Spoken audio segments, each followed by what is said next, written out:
guys, welcome to the Multiply Podcast. We are in North Carolina today, traveling about and recording with my good friend, Chris Oniga. Welcome, Chris. Thank you, Eddie, for having me. And I've been looking forward to this since when we talked about it last. Yeah, it's been a neat journey, getting here and also our relationship with one another. I've known you for many years now, and I'm glad that we have the opportunity to be together and kind of expand on the many conversations we've had over all the years.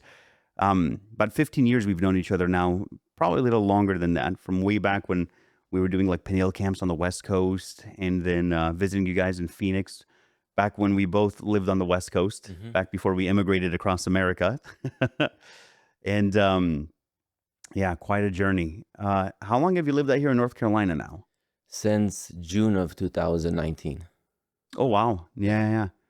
So, yeah, a little over 6 years.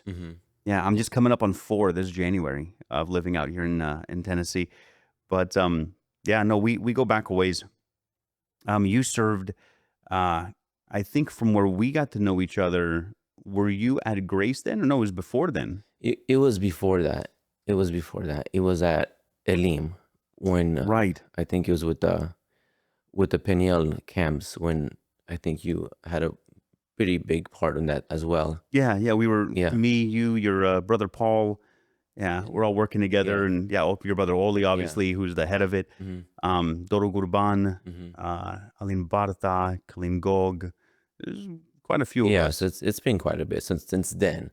I think we started maybe like clicking more when at Grace. I think so. Yeah. Yeah, because like we knew each other, but we weren't like close. We worked together. There was a lot of people. Yeah. Yeah, and yeah, you went from Elim over to Ecclesia, and then in Ecclesia, you had mentioned you were working with the Sunday schools there. Yeah, right? I was one of the Sunday school teachers, helping out with the Sunday school, being a Sunday school director, or helping out the Sunday school director Right. at that time. And but that's where it kind of started with the Sunday school, and then at Grace, with Pastor Jello and Aline, went up from there. Yeah, and then at the Grace is where you got ordained, right? And then you grew from there as you were there a minister there for a while, and then from there you moved to North Carolina, where you still currently serve as one of the pastors in your church. Yeah. Very cool. Yeah, no, little bit of a fun fact that most people I think don't know about you is you have 9 kids. Yeah. That's so wild, man. I'm still shocked. For example, when I go to like a Lowe's run, Yeah. and everybody wants to go, I want to go, take me, can I come? And most of the time I'll be like, no, like this is too much. But then I'll take my van and I'll put all of them. So it's either none come or all 9 are coming. Occasionally I'll get like 1 or 2, and we have to like sneak out the door, be like, shh, don't tell nobody, like hurry up so they don't see you. Because if the rest see, they all want to come. Yeah. Nice. But when I go with all of them, it's funny, like we don't walk in a row. We walk in like a line like this. Oh, like sideways. Yeah. So Nice. we take up the whole parking lot while we're walking into Lowe's, and I see people going 1, 2, 3, and they're counting all of them. And then at that moment, I don't think you ever get used to the idea that you have 9 children. That's so wild, man. So I'm still sort of like, yeah, I have 9 children. Like it's still, when you say it, I'm like, wow, it's a lot of kids. 11 people living in the same house, and they're all one family. Yeah, and we have 3 sons and 6 daughters. Man, that's awesome. Nah, good for you guys. You enjoy having a big family? I do, honestly. I do enjoy it. I think it makes me feel like above the ministry and all of that, I think I fulfill a purpose. You know what I'm saying? Like having so many children. It's not that everybody should have a lot of children. It's just for me, it sort of gives me joy, accomplishment, fulfillment. Yeah. The fact that God entrusted me with 9 of them, that makes me feel special a bit. Yeah. You know what I'm saying? So even though I don't, as a father, you can relate. You don't always feel like you're doing a great job. There's many times there's a lot of guilt, maybe sometimes due to ministry. Right. And so therefore you always feel like you have to play catch up a bit with them. So that's... Yeah. You know what they say the sign is of a good parent? you always feel like you're not good enough, you know? That's every day.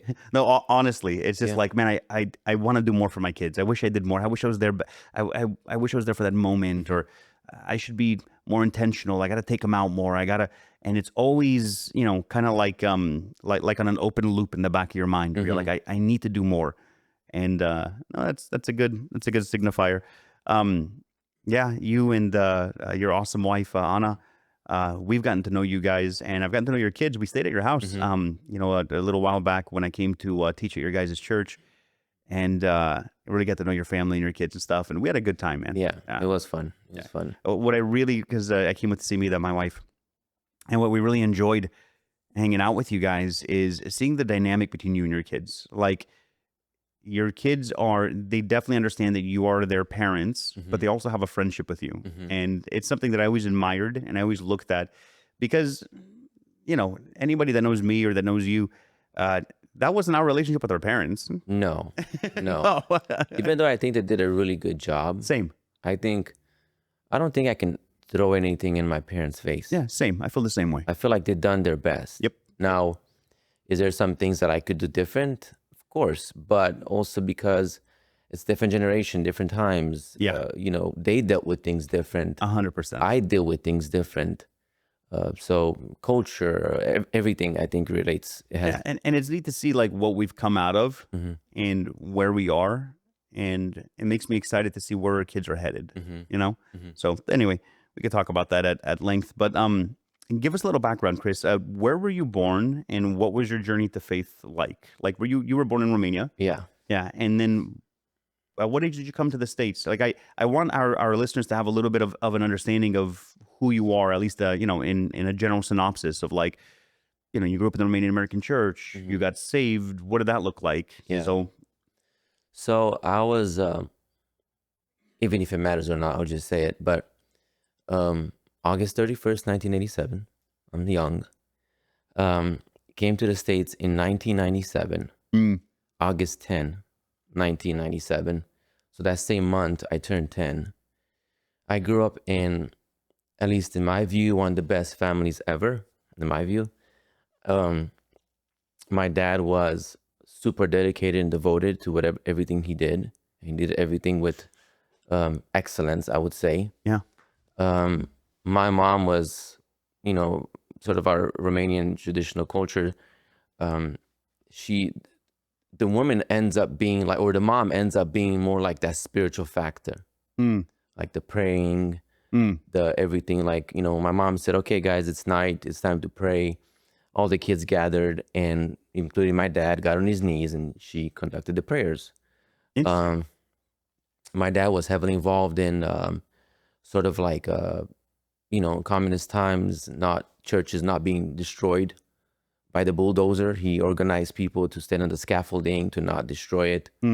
So he was kind of like that. I would say like an activist, if I can best describe it. What part of Romania? Bistrița. Bistrița. And then how many siblings are you guys? I'm youngest out of 6. Youngest out of 6, yeah. I know a lot of your siblings. I like them. Yeah, I'm the youngest out of 6. So when we came in the United States, my 2 oldest couldn't come because we came with the visa lottery. So they stayed behind. But when I came here, I kind of felt alone because in Romania, I got on my apartment and I played with everybody. Over here, I got my house and it was hot in Arizona. There was nobody on the street. I had like one friend and we played basketball. But that was like it. And then that was like people from church. But so I always wanted to be older, if that makes sense. I always wanted to, because being the youngest, I felt I had something to prove. And I wanted to be older, and that got me in a lot of trouble. Nice. Because I felt like keeping up with them and their age meant doing prostii, as we call it. Yeah. You had to outdo your age so that way you could earn your place with the older kids. Yeah. So in 6th grade, I would say is when I first sort of fell off. Do you remember Romania? You do. I mean, you came at 9. Yeah. Right. So, yeah, I have a lot of memories. Okay. Like, I think most of my memories that I talk to my children about, they are before those 9 years. Really? Yeah. So, like, I had so many things I would tell them. I used to ride my bike next to an orchard of apples next to my city. all alone at 6 years old on a bike, and they would say, "Why don't you let us do that?" I'm like, it's not the same. You know what I'm saying? It's at all. Yeah, and stuff like that. Getting chased by dogs on the street, and so stuff like that. You know, Getting chased by dogs, that's still a common occurrence in Romania sometimes, depending on where you are. It is like they're just wild. Yeah. Yeah. So anyway, sorry. So the States, Arizona, 6th grade, trying to hang out with the older kids. That's where things kind of went. Yeah. God, first time when I tried the gateway drug, as people call it, and I know it's probably unheard of for me to say that because I'm in the ministry. Yeah. But it is what it is. It's part of my testimony. Yeah, it's part of, honestly, it's part of mine. It's part of a lot of people's, and not talking about it ever is also a part of our experience. Yeah. Because we were always, you never talk about it. And it's like, but it's real life, and God rescued us from those things. Yeah. So that's in 6th grade is when I kind of fell off with that. And just because I couldn't say no to peer pressure and influence, not because I couldn't, but because I felt I had something to prove. So I would say from the 6th grade to the high school, until I graduated high school, I would say I had those really hardcore years of rebellion. Because I was just the entrance to a whole bunch of other stuff, and then influences, having to move out of my parents' house for a year because I was being looked for by my influences at that time. So I've had a pretty, I would say, crazy testimony.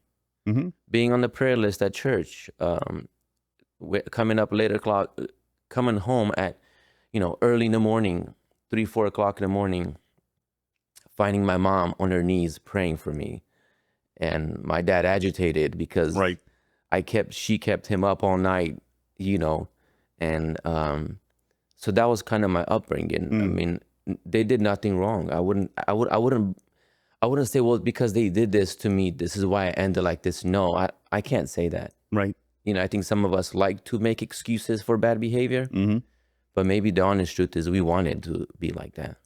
And because we felt we had something to prove. And I can't blame anybody. It was me. And so anyway, I'm saying, a lot have happened. And But so after that is when I had one moment. I'll tell you one encounter. I remember, by the way, I'm the youngest, and the second to youngest, my brother David. Me and him were the black sheep for a long time of the family, and he has a wild story how he sort of turned his life around, and he can say that for his own. Right. But what's funny is after meeting all of your brothers, so you and me are the closest out of you and all of your brothers. Yeah. After you, the one that I connected with the most is your brother David. I really enjoy David. He is kind of like, he's the one that I would say all of us have some specific, but he has the ability to talk to anybody. Yeah, he does. It doesn't matter who they are, and just enjoy this conversation with them. Like, he has that ability. None of us, I don't even have that. Yeah, I was at your mom and dad's house when I first met him, and we were having, I think, Sunday lunch. Yeah, and that's where I first got to know him, and we hit it off. Like, we just connected immediately. He reminds me a lot of my older brother Franco. A lot. And I heard a lot of Franco in your sermons. Yeah. Yeah. So he was working, I think, for he was doing stereos at that time. He invited, I think he's the one who trained him, or his manager or something, and invited him over for lunch. And we had lunch, and I remember I was sober, and I remember I had a hard time having a conversation sober. And I was thinking, man, this is something's not right. So I don't know if you remember my parents' house. From that living room area, we used the master bathroom because the other ones were for the babe business. Right. And on this side of the house we were staying, there's like a mirror that you walk in front of. And I walked in front of the mirror, and I took a little look in the mirror, and I saw heavy bags under my eyes.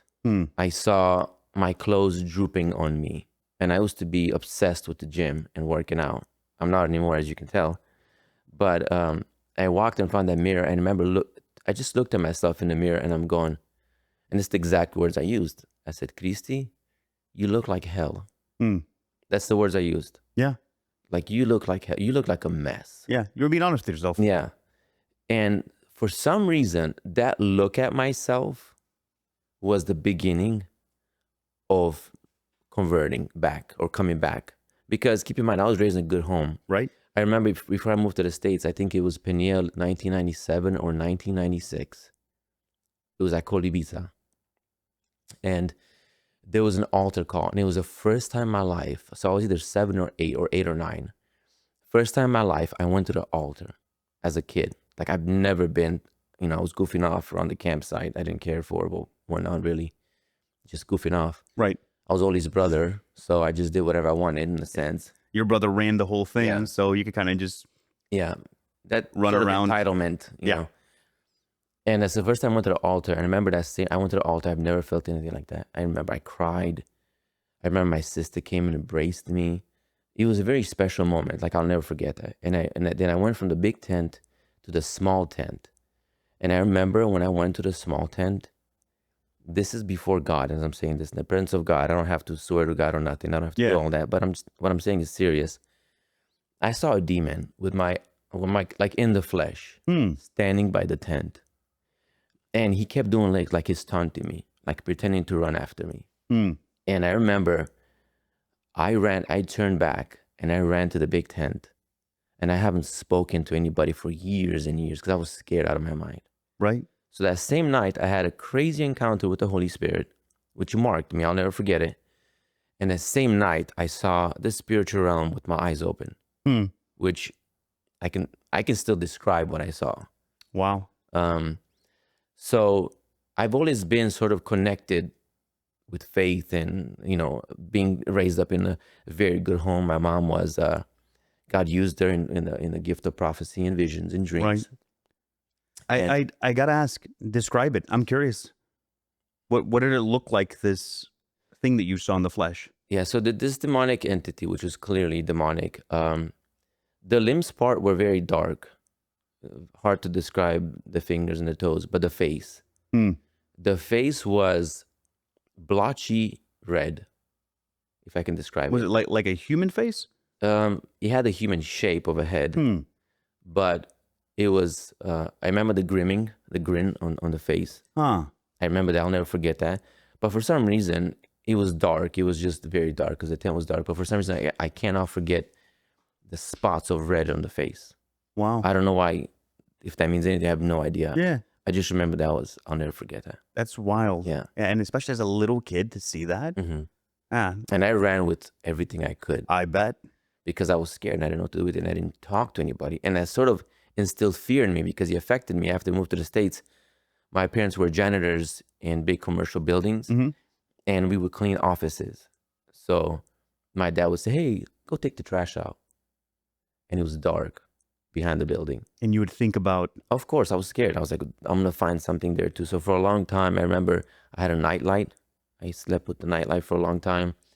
So that instilled a lot of fear into me. And I think that's why I didn't talk about it until I was much older and not on a one-on-one level with people. I just kind of shared glimpses in messages because sometimes it's easier for us to describe something in a message than to talk about it one-on-one because it's sort of, you relive that moment. Right. And it's easier to just share it from the pulpit and describe it real quick just because it feels easier. Yeah. That makes sense. That's wild. So from there, you guys, you had these experiences with the Lord. You saw yourself in the mirror, and it began a journey of you returning. What did that journey look like? That journey looked like a lot of prayer meetings. Believe it or not, the traditional prayer meetings that I'm not sure how much I would embrace that now. Right. But... What do you mean by the traditional prayer meetings? Because I know what you mean. Like loud prayers, just... the classic Romanian church style. Yeah. A lot of shouting and striving. Yes. And we're going to be here for 2 hours. It's got a lot of positive parts to it, but it also has some drawbacks. Yes, that's what I remember that. Yeah. And but God used that. God did, absolutely. To shape me. I mean, that really helped me go to prayer, and I still had some sin I was dealing with, And the conviction, I was able to express that in prayers because Yeah. I couldn't talk to nobody. I was too shy, or maybe too scared to face rejection, or admit my sins or confess them to somebody. Yeah. And That's right. The real issue most times, where it's like we know there's something wrong in our life, but we're too scared to admit it, and we don't know who to talk to. We're scared to talk to somebody. Most times we don't even have somebody that we feel comfortable to talk to. Yeah. But even if you did, then it feels like, well, I like that person too much. I don't want them to know this about me, because if they know it about me, then I'll lose the relationship. Yeah. And so with like fear and doubt and discouragement, the enemy keeps all of that hidden. But the interesting thing, right, about these prayer services, they were a huge blessing, informational in my life as well. Is it just it's a place where there is a lot of prayer. It's loud, so I can actually talk my thoughts out loud and hide in all of that loudness. Yeah. So that helped me a lot. Yeah. And it reminded me of my parents, because growing up in Bistrița, it was Emmanuel Church. Awesome church. But he also had a lot of issues. Yeah. It's been through a lot, but it's been a lot of good people who, when my mom had cancer in 1996, colon cancer, and the doctors gave her 3 months to live, that church was praying, man. That church was coming alongside our family. That church supported with endless amount of fasting and prayer. Like, I think every night of the week, or maybe at least once a week, I don't remember exactly, there was endless prayer. The Pentecostal church, the Baptist church, united. And they were praying, and they put their differences aside, because a sister in the community was going through stuff. So, and I would go, obviously it was no option not going to church. It's not like today, Yeah. honey, do you want to go to church? No, I don't feel like, okay, you stay home and chill if you don't feel like it. We didn't have that luxury. No. It was like the not- church, put something on now. No, don't put those pants, they look ugly. Don't put that, change it. It's like, okay, fine, I'll change it. You didn't get those options. It was a non-negotiable. If there was No. church, you were going. Yeah. Yeah. And there's pros and cons to that too. The idea of earning your salvation through church attendance, I'd call that a con. Yeah. The pros of it is you're constantly a part of the consistent community, and you don't allow the enemy to divide and conquer. Yeah. So that's very good. Yeah. So it reminded me of those prayers when I saw God move in mighty ways. And some of us may judge those prayers or those style of church, but I can tell you, in every type of church, there's a lot of good, sincere people. Yeah. Who maybe they don't know as much as we think we know, but they have a relationship with God that's personal and close in their own way. And I think it'd be good for us to not be quick to judge and throw them out, because, oh, look how they should do this and not that, and therefore, because we disagree, we throw them out as if it's bad. Yeah, no, it's funny. I agree with you completely, and we've had this conversation many times. It's so funny how easily we notice all of the things that are wrong, but we don't take the same level of scrutiny to notice what's right. Yeah. And it's like, man, there is no perfect system. There is no perfect church. Everything's got pros and cons to it, and those pros and cons come together. Like, let's use this model. Well, here's the pros of this model, and here's the cons of this model. But thank God that he doesn't rely on us getting our end right in order for him to show up, for him to move and be involved in our lives. Because if the Lord only involved himself in our lives, if our theology was perfect, none of us would know God. Yeah, if our salvation was based on getting the right doctrine and theology, dude, all of us would be in hell. Yeah, 100%. All of us would be in hell. And we got to get, God won't move in prayer unless it's the right type of prayer meeting. Get out of town, dude. Yeah, like God in his infinite grace meets us in spite of our models and in spite of our brokenness. And that's such a consistent, real, like, experiential testimony in our practical lives, not just like church model and methodology, but for a young kid who's struggling with sin and needs somewhere to go talk to, and goes to a prayer meeting, and he goes, okay, there's enough noise here, there's enough loudness here, there's enough peace here that I can sit here like you did and have this conversation and Yeah. really face my demons, deal with my sins. You know, there's such a need for that. And that was it for me. I would go to those prayers, and it wasn't even like a brothers from our church. It was from another church that held the prayer meetings, but he was from my own hometown, so I knew him. Mm. And we would go there, and in these prayers, like you said, I could really go on my knees, put my head down. Like many times I was my face down. You don't want anybody to see. No, and I would just cry to God and say, Lord, this is what I'm dealing with. This is my struggles. I can't shake this off. This is really hard. And I'm telling you, those prayers were what helped me. I'm telling you, it was what helped me get my life together. Mm. And this is why I think those type of prayers do have a special place for me, is because it was part of what helped me a lot. So I don't hate on those prayers. No, same. At all. Now, there's also different type of prayers, like the Quakers. I think they would sit in silent for like hours until the Holy Spirit showed up. Weren't they also the same ones that they would sit with their palms up? They would sit with their palms down, right? As in a sense of like surrendering things to God. And just sit there. Yeah. So, and that helped them and the Quaker movement spring up and do its thing. But so there's a place for quiet prayer. There's a place for loud prayer. But there's definitely a place for prayer. Yeah, a place for corporate prayer. Mm-hmm. It's needed. A place for private prayer, also needed. Yeah. And I feel like we get stuck in one methodology or model. Mm-hmm. And for the people that are rigid, that are listening, that are like, no, this is the right way to do prayer. Listen to me. You're missing out. Mm-hmm. There are so many different types of experience in prayer that you can have that you're missing out. Like the same level of impact that God had, you know, that we had experienced God in those Staruinse style prayers, right? It's like, man, you can also impact, like God can also impact you, and you also experience God in a deep and powerful and profound way in private prayer. And dude, to think that I would only experience God this way, but I would never have those private times with God, makes me so sad to think that, man, I might have missed that in my life. Or to have, you know, times in silence with a group of people, or to have prayers, you know, in brokenness, or prayers in joy, or prayers in small group fellowship, or, you know, like if it's Jesus, I'm in. And I don't want people to get stuck in their model or their methodology, but instead to just be sensitive to the Holy Spirit and let God speak to them. Yeah. And I try to never knock the church. There are things that we can do better. That's for sure. There are the right tools for the right seasons. I get that. But no, I think back very fondly on those times of prayer. Yeah. And they're special to me. And, Same. But at the same time, I went to like another like house prayer some years back. Right. And I was, as we call it, ispitit, you know, is because I felt everybody went there and they were like, this is the place where I can scream out loud. Right.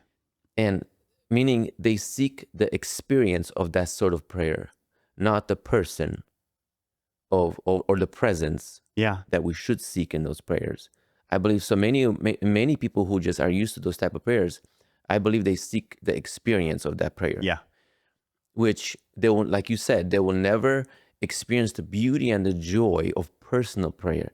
Because for them, prayer means getting together with a whole bunch of guys and women and just cry out loud because God is death. You know, like Elijah made fun of the priest of Baal. Maybe he can hear you a little louder. Yeah.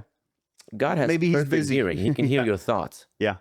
You know, so that would be my thing where I would say, don't seek the experience of that sort of prayer. Enjoy it, take it, let it build you. But that's not the experience we seek. Like, we're not experience junkies.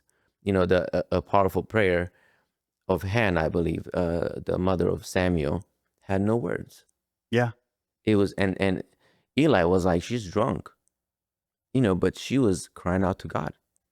Her heart was crying out to God, and God answered. So Samuel heard by God. Yeah. So I think we should not knock on sort of those type of prayers or the outer manifestation of things. Like, my biggest pet peeve when somebody says, "Oh, they're Pentecostal. Yeah. Oh, they're Baptist." Oh, nothing gets to me. Nothing gets my eyes rolling back, and I don't roll my eyes often. But in those moments, I do, because I'm like, can you guys stop? Yeah. Like, I heard Jim Cymbala said this. He said, there's no denominations in the kingdom of heaven. Right. We made them. And he's saying, and he gave an example, which I really love this example. And he's so simplistic, that man. And lately I just become more fond of him because he's so simple. And I relate to the simplicity because I don't think I'm nobody special. And he says, I would never divide my children up. Why would we? Nice. He said, I would never divide my children up. So when somebody says, oh, they're Pentecostal, or they're Baptist, or they're Reformed, or they're... I just want to take a deep breath and roll my eyes back. That's my reaction to that.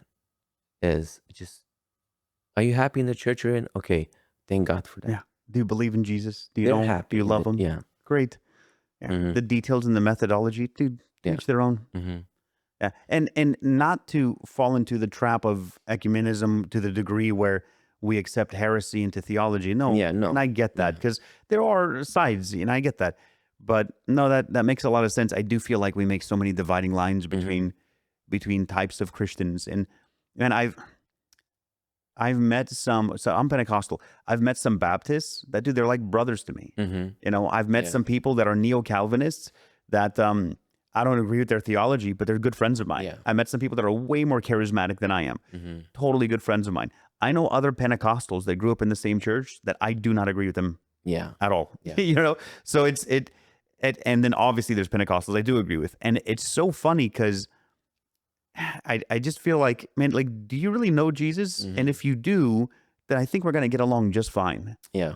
No, the example of like those prayer services, I know that there's things that we can get right and get wrong, but you gave me that example or that experience where you went to a prayer service and you were Ep28. You were frustrated by it. Yeah. I've been in prayer services like that. One thing that I think, and I see this very prevalent on the East Coast for whatever reason, in our Romanian churches, is the amount that we get stuck on models and methods and the amount that we strive. Where it's just like, I'm just going to push and scream and do everything that I can. And we try to measure God's presence based on how excellently we followed our model and how hard we strived. Like, you know, you've pastored people for a long time. You ever go to youth conferences and there's they're singing the right song. And what I mean by right is like it's trending with the younger generation right now. Everybody's playing all their churches. Okay, so they're singing and they're playing the right song, and then the drums are bump, bump, bump, bump, bump, bump, and they're building up, and the bridge is about to go in, and all of the young people's hands go up, right? So their hands are up. But it's the funniest thing because as their hands go up and they're singing, I'm looking around at the audience, and I've had this experience multiple times where the young people will have their hands up, and their mouth is singing all of the lyrics because they know the words, but they're looking around the room. They're not engaged with the Holy Spirit at all. Because the song is hype. Yeah. And it has a good bridge. And it has a good bridge. And also they know this road. It's familiar to them. They know now is when I raise my hands. Now is when I sing this part. Now is when all the music stops and it's just voices for the last sentence of the bridge before we go back into, and it can become so mechanical that it's devoid of God's impact, of his Spirit moving in people. And even at like altar calls sometimes, like I'll see people down at the altar, and here's kind of a barometer that sometimes I measure with. The worship team is playing, people are praying, and everybody's singing. There's nothing but dry eyes down at the altar. Everybody's just, going through the motions. And if the worship team makes a little bit of a mistake, all of the prayer stops instantly. Yeah, everybody just stops and And then there's other times where it's like, dude, people are having really honest meetings with the Lord, and the worship team can't stop. Like if the worship team stops playing and the pastor says, all right, we got to get out of the building, people don't stop praying. They're like, I don't care. Like, I will die on this hill. And that is a completely different experience. Like when people are really, God's engaging with them and there's just this huge move of the Spirit, it doesn't depend on these other things. And I'm not knocking worship and I'm not knocking altar calls or any of that. But what is it about us that sometimes gets us into that place where we're screaming and we're striving and we're pushing and we're trying to chase models What makes the difference between those two places in your experience? Well, when you were saying that about the music, I remember when Hillsongs came out with that song Hosanna, and I think it started with the electric guitar, or was it the piano? And he had like, you go da da da da da da da da. You know, it had like that starting of the song. Dude, at that moment, I promise you, I got the how do we call them? The Holy Spirit goosebumps. Yeah. And I'm looking back, and I know it was that guitar entrance to that song. You recognize the moment. 100%.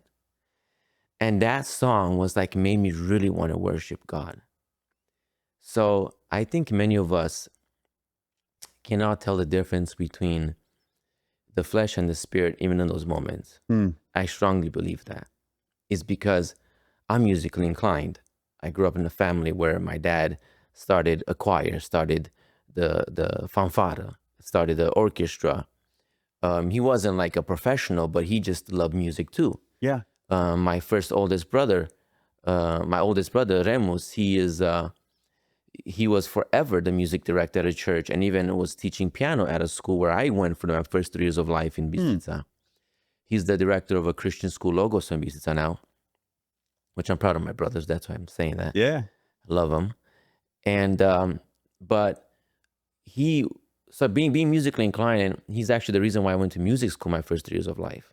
So I did piano. I went because of him. So naturally in me, I love music. But I think sometimes it's difficult for us to tell the difference between, is this the spirit moving? Right. Or is it something that I really like? The way that our old music director, my good friend Don Moncacu, put it to me is, he goes, you know what? He goes, a lot of times people have a hard time differentiating between a high C and a har, you know, and God's presence being there. And I remember I was young when he told me that, and I was like, man, that's so true. Can we differentiate between like really good talent and God's presence? And this where it comes down to, I think you make a, you know, this is what I wanted to say, and you said it for me. Oh, I'm sorry. No, you help me say it better. It's the talent. Yeah. I think we are worshipers of talent. Oh, wow. That's a good way to put it. Honestly, I believe we are worshipers of talent. If somebody sings good, we call it anointed. Right. Maybe they're just really good at singing. You know what I'm saying? Like Katy Perry is good at singing. Yeah. She's not anointed. Right. You know, Lady Gaga can sing well. We're not going to call her to lead worship. Nope.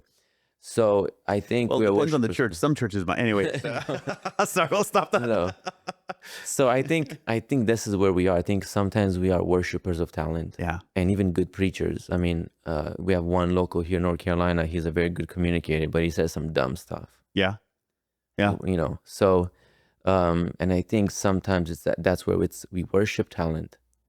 And I think that's our problem, if I can be honest, at least from my perspective. Yeah. So, all right, let me transition here with you, because you had this experience, you came to the Lord, that started your journey.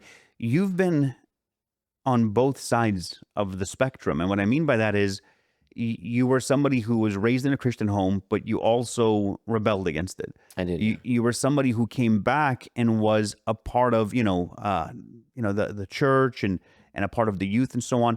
But you've also grown over the years, and now you're on the other side of like being a minister and pastoring people. And so you see the other side of being pastored and of pastoring. So as we're sitting here having this conversation, where so often, so many times in ministry, especially as you know, being on both sides, being a minister, having to pick different people for different tasks and so on, and asking people to serve, what happens? Where do we get it wrong? Where we end up, or why do we get it wrong? Where we end up picking, people with talent, or watching people with talent get promoted to different positions and so on. Why does that happen in the church? What does that look like from a leader's perspective? Because often, right, you and I both know that we fall into that trap of, in our churches, where people with talent get promoted, but it doesn't necessarily mean anointing. Why does that happen? Oh man, I don't think that's an easy way to answer it, to be honest with you. I just think our teaching is mixed up. I think in one way we tell people it's all about the heart, and no, it's all about, God only cares about your heart.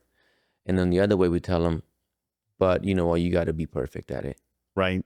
So I think it's confusing. And I think a lot of people are confused. That's why I think even young musicians and worshipers sometimes they get mixed feelings about it. Because we tell them it's just for the Lord. It's for the Lord. It's your heart. It's all that matters. And then we're like, you messed up here. You need to improve here. You got to do better here. So I just think we're confused in what we want, because nobody wants to have a church that looks bad. Right. You know, nobody wants to make a fool of themselves. Yeah. And therefore, I think that has also to do something with it. We're afraid to look bad. Like, you know, what were we told our whole lives as children? Numa faderushine. Yeah. Don't embarrass me. Don't embarrass me. Don't bring shame to our family. And that translates in our community. Yep. In our fellowships, in our church environment. And believe it or not, I think that's a huge factor. We don't want to look bad. And there's a good, you should also want that. You don't want to look like a fool. And I understand that. And we do want excellence for the Lord. And God does give talent, you know, for serving him. Absolutely. God definitely gives talent. Scripture talks about it clearly. God gives, you know, to some more, to some less, and so on. No question about it. For sure. I guess a concern of mine, and I know it's one of yours as well, just as ministers, is when we blur our eyes, when we squint at the level of spirituality because the talent is so good. That can be such a temptation for us as ministers.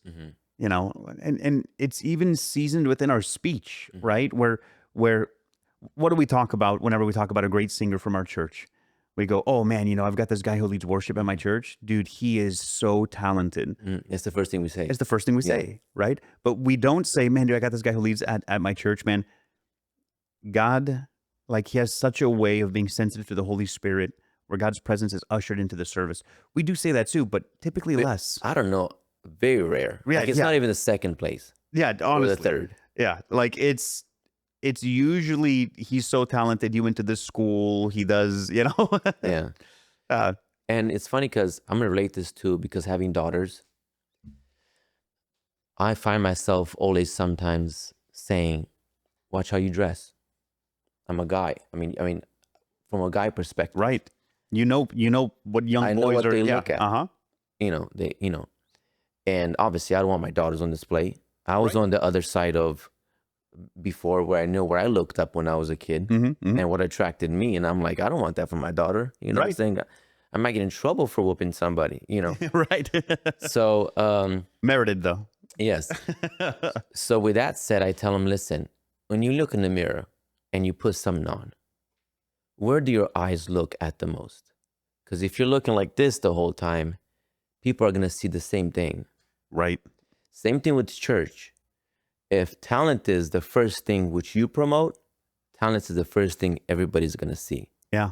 So I think we need to adjust our eyes, how we see ministries, music ministry, and not just that, because we're not knocking on music ministry only, but everything else that we do in our church. If you say, wow, but he's really talented, or she is really talented, or but he has charisma, but he can say some dumb stuff too. Have we ever had, especially with me and you working with younger people, right? So they aren't as polished. Have we ever had experiences where we've seen people that are full of charisma as far as speakers go, as far as preachers go, but they don't have the content, they don't have the anointing, they don't have the character for it? That happens regrettably. They have the one-liners though. Yeah. And everybody goes, ooh, wow, so good. You know, they have the one-liners, or they're the right person's son. Let's just be honest. Those things happen too. You know, they have the right connections. Those are all things that are very harmful to the church. It is, I think, extremely. Yeah. And honestly, we have to take some blame as ministers. I think we fall into the trap of not offending, and we don't talk about him. I can speak for myself. Sometimes I've had some messages where I knew I was going to offend people. And honestly, that was not my initial intention. Like before God, I was like, God, this is an issue I feel like I need to address. Right. But I knew it's going to get on people's nerves. Your goal wasn't to be like, I'm going to go get that guy. No. It was just, I have to talk about this, and I know people are going to be mad. The pulpit is not the sniper location. No. You know what I'm saying? And it's not, I wasn't trying to do that, but I knew it's going to offend somebody. Now, I think in those moments, they were the hardest, but I would say, in a weird way, left me with the most peace, because I felt like I obeyed God even when it was really hard to do it. Yeah. You know what I'm saying? And I think more of us, even as ministers, because we can easily talk about other ministries, right? Right. They do this, they don't get it. But us, we fall into the same trap because we want to be liked. Like, I don't go to church and be like, I'm gonna walk hated, and I'm gonna do it because, you know, Jesus was hated. Right. We're talking about church saved people, not the world. And I think often we fall into the trap of being too liked. Yeah. And we make the most terrible mistakes. And I believe, going back to everything what you discussed, that we can go wrong, I believe it's from people like us who are afraid to talk about real issues. Now, some of us are jerks when we talk about issues. We're mean. We're mean-spirited. Yeah. We want to just hurt somebody. Yeah. Like, it's like an agenda. Now, that's wrong. Yeah. That is wrong. Like, so that's like, delivery matters. You know, how you say it, how you communicate it. Your heart position matters. Yeah. Like, what do you want out of this message? Yeah. Yeah. So I think we have to take some blame. Yeah. We have to be honest. As ministers, as preachers, pastors, we have to take blame and responsibility and say, you know what, maybe we haven't done our part either. Yeah. We haven't done it correct either. Maybe these issues are because we didn't talk enough about them. We talked about the Lord is good. It's good to be in a house of the Lord. Oh my goodness. When I hear that, it gets me boiling, because it's like, Same. okay, I get it, but switch up the language a bit. You know what I'm saying? Yeah. Like, you know, it's always good here. What if you're mad? Dude, I feel the exact same way. And having attended a Western church, an American church, I feel like, you know, like, especially us growing up, our Romanian church was very somber. Like, all the songs were in a minor. Everything was always sad, you know, and that's not reality either. But, like, you know, having attended an American church, I feel like they're always excited. Like, Christians are always excited and happy. And I'm like, dude, I'm not always excited and happy. Yeah. Sometimes I'm really angry, and sometimes I'm justified in my anger. Yeah. Sometimes I'm really hurt. Yeah. I'm really, really hurt because something happened to me, or I'm really hurt for, like, my kids, you know, or I'm really hurt for, like, people that I care about, or something happened to somebody that I care about, or I'm hurting for the church. Yeah. And, you know, I'm sitting there and I'm brokenhearted, and, you know, I'm just in a somber mood, you know, and then I get to church and it's like, all right, guys, it's so good to be here. And I'm like, oh, gee, leave me alone, dude. You know, like. I remember hearing a testimony of a pastor, and I will not promote this pastor, but in that moment, he had a pretty heartfelt testimony. His son was stuck in heroin, and he remembered he was sharing that he had a hard time eating, the son, and the pastor was saying, you know, I got a good news for my son. He told me that that is the first time in days where I could finally eat a complete hot dog. And he goes, this is how I rejoiced with my son, because he could finally eat and finish a hot dog. And he said, do you know how hard it was for me to tell you today that the Lord is good, when I'm rejoicing in these things with my son and going through the difficulty things? So I think we are very good at pretending that everything's fine. Yeah. And that's a problem, because when we pretend, others see it and they adjust to pretending as well. Yes, that's so true. And they adjust to pretending as well because we pretend. Yeah. Why can't you just be honest? I know honesty has its price.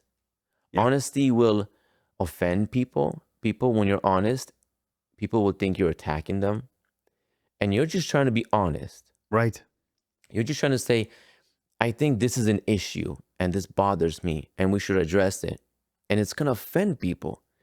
But it also has its good results in the long run, where because you spoke and because you said certain things, maybe people didn't realize it then, or they're not going to get it then. But in due time, somebody said something. Right.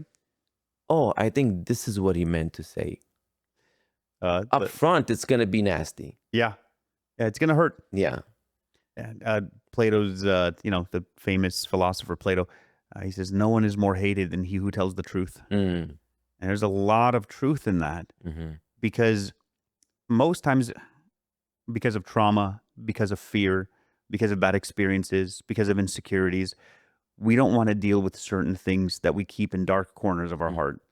And when somebody tells the truth, you're shining a light into that dark corner and you're exposing it. Yeah. And you're going, hey, there's a thing in the corner. And people, as a reaction to their fear, their trauma, their insecurities, their whatever you want to call it, their baggage, they will lash out and attack you, not because you did anything wrong, but because they're scared, because they're insecure about it. And this is why I think it's so important to really build relationships with people where at their core there is trust and there is love.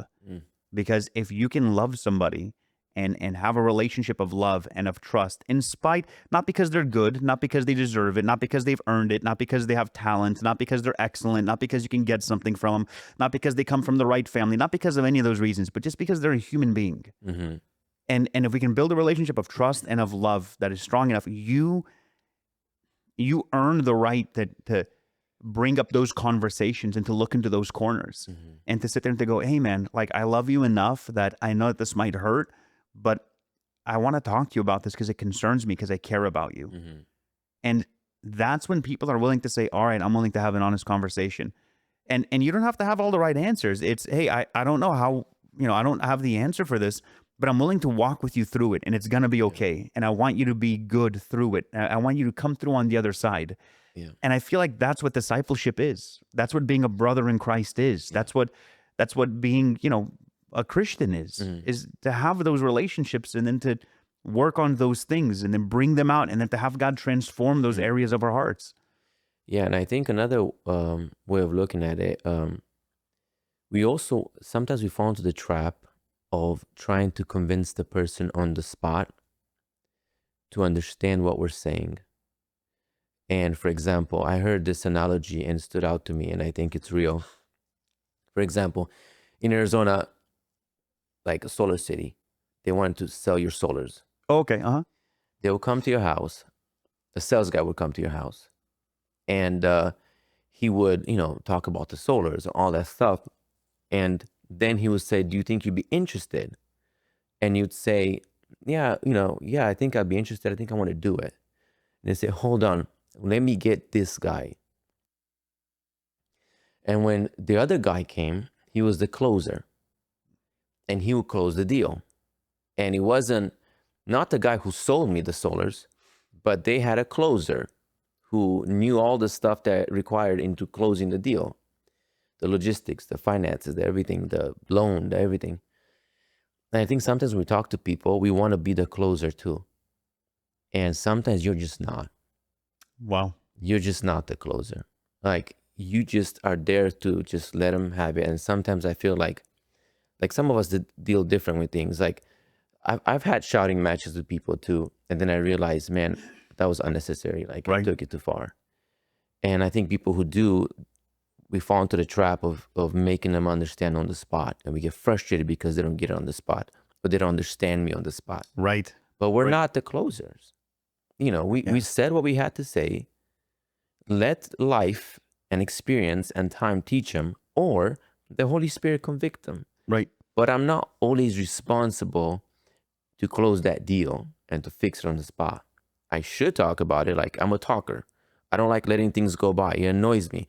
I hate when somebody says time fixes things. No, it does not. Talk to someone who's dealing with spiritual possession. You know what? With time, this demon is going to just get out of you. Yeah. No, because spiritual things need to be dealt with. Yeah. Sometimes things get infected. Yeah. And when they're infected, time only makes it worse and worse and worse. Yeah. And hearts, we're dealing with people's hearts. Yeah. Time doesn't fix hearts. Like dealing with the heart issue fixes hearts. Times might make it more calloused, but it's still there. Like having you're pretty good in your relationship with your wife. I heard some stuff that you guys have a pretty good communication, which is awesome. We're different. Where sometimes we can hold things for a long time and not talk about them and just kind of say, I'm sorry about that. But we never really talked about it. And then like 5 years down the road, a similar issue comes up. Remember that time? Oh, wow. Remember when you said this or did that? It's because it wasn't dealt with. Yeah, that's true. And that's what happens even in relationships, in church relationships, in church hurt. Stuff just brushed under the rug for the sake of peace.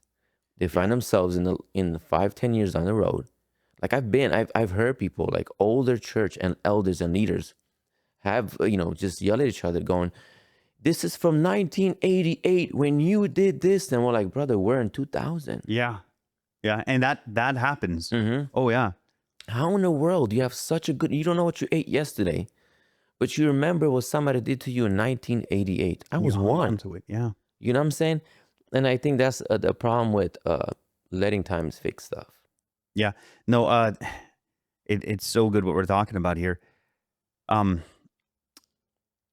We fall into this, whenever you go into a struggle, right?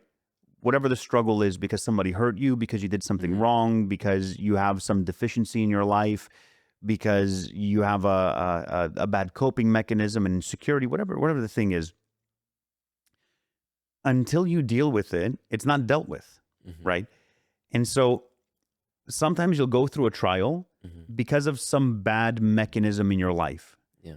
And for the people that are going through a trial right now, what I would love for them to understand is, if you don't deal with it, you can sweep it under the rug, but you're going to have to deal. This is going to come back up, and it's going to keep on coming back up in your life until you learn the lesson.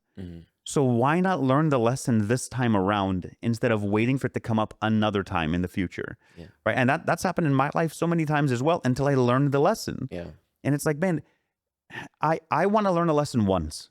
I don't want to learn it 57 times, but the problem is if you don't learn the lesson the first time, you're going to go through the trial 57 times until you learn the lesson. Yeah. So then the question is when God allows suffering to happen in your life, what is the purpose behind that suffering? And what is he doing with that suffering to be able to change and transform you to be made more and more and more into the image of his son? Because when you start to look at, hardships in your life, and you start to look at, woe is me, why is this happening? But you don't actually pursue the Lord and understanding there's a purpose even in this being allowed to happen in your life, then you end up just bearing it, sweeping it underneath the rug, like you said, and it's just going to show up somewhere else in your life. And it's gonna show up in your relationship with your close friends. Yeah, lashing out, unable to deal with it. It's like I'm a woodworker, and mold is not a good thing for the wood, right? For the lumber. And does time fix mold? That's great. Like, think about that. Yeah, your house is gonna fall apart or like termites. Oh, with time they'll just go away. No, when they're done eating through all your lumber, it's gonna go away when your house falls. Yeah, when you're dead. Yeah, so I think that's how I see stuff like this. I think it needs to be dealt with. And I know surgery is not easy, right? But it has to be done. Yeah. So let me ask you this. And we're still at the testimony, right? At the prayer. Yeah, we can easily pick up from there. So to anybody who's listening right now in this conversation, who's in a hard place, who's going through something where maybe they're disoriented and they don't know why they're struggling with what they're struggling, or why this issue keeps on coming up in their life, what can they do to figure out their way of learning the lesson? What are some approaches that they can take to go, okay, I'm willing to be honest with myself. What does that process look like? Like, what's some advice that you would give them? Man, I'll be honest with you, I'm probably not the best person to give this advice. Because having the lack of mentorship in my life made me deal with things alone. So this is why I'm saying I'm probably not the best. Well, how would you deal with it? Or how have you dealt with it? Well, I took that prophecy about Jesus, the coming of Jesus, Prince of Peace, mighty God, everlasting Father, great counselor. For me, the great counselor part has been what made me go to God a lot. because I know this might not be the best terminology on how exactly the scripture is, but I took it as, okay, God, if you're a counselor, then I'm going to go to you and just on my knees, cry out to you. And I've had some yelling matches. So, okay, perfect. God. Walk me through that. Because I agree with you. God has always been my counselor as well. Yeah. And I mean that like in a very literal sense. Like a therapist. I mean it like straight up like that. Yeah. So a lot of times, there's this disconnect where people are like, yeah, God's a counselor because he like consoles people. And it's like, no, like a therapist. Straight up like that. So walk me through that process. What does that look like? Do you wait for a prayer meeting? No, I run to the closet. Like your actual closet? Yeah, before when I moved, before I used to have a travel trailer, that like a bumper hitch travel trailer. We sold it once we moved to North Carolina. But man, many things have happened in that trailer. You would just find a place where you could be alone and nobody will bother you. Yeah. And many things have happened there. Like my greatest experiences with God were in that travel trailer. Wow. So you'd go in the travel trailer, and then what does that look like? Do you put on worship music? I'm curious. Sometimes I would. Again, I don't have that anymore. Not right now. It's literally my master closet. I go in there, move the laundry aside. Yeah. Get my Bible with me and sit on my knees. And it's small, so therefore something I have to. I'm not very tall, so it's perfect. But the point is you're intentional about making room, setting time aside. Yes, I have to. I have to, because if not, I'm saying this to be funny too, I will take somebody out. Yeah. If I hold things in me this much, you'll blow a gasket. I'm gonna yeah, and it will not, so I have to go. I have to go talk to him. And sometimes I'll be like, David, but you said this, like, Lord, you said you'll answer your servant in distress. Like you have an obligation, Lord, to answer me now. Yeah. Not an obligation to you, but an obligation to his own word. Yes. Because he said God has revealed himself through scripture, right? Yeah. Like going, this is who I am. And you're like, I believe you. Yeah.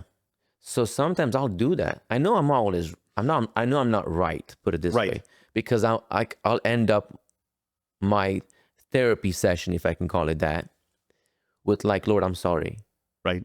I know I'm clay and you're the potter. I know this, just please forgive my venting. Like I'll apologize because I feel terrible after that. Right. Because I'm like, this is God, perfection.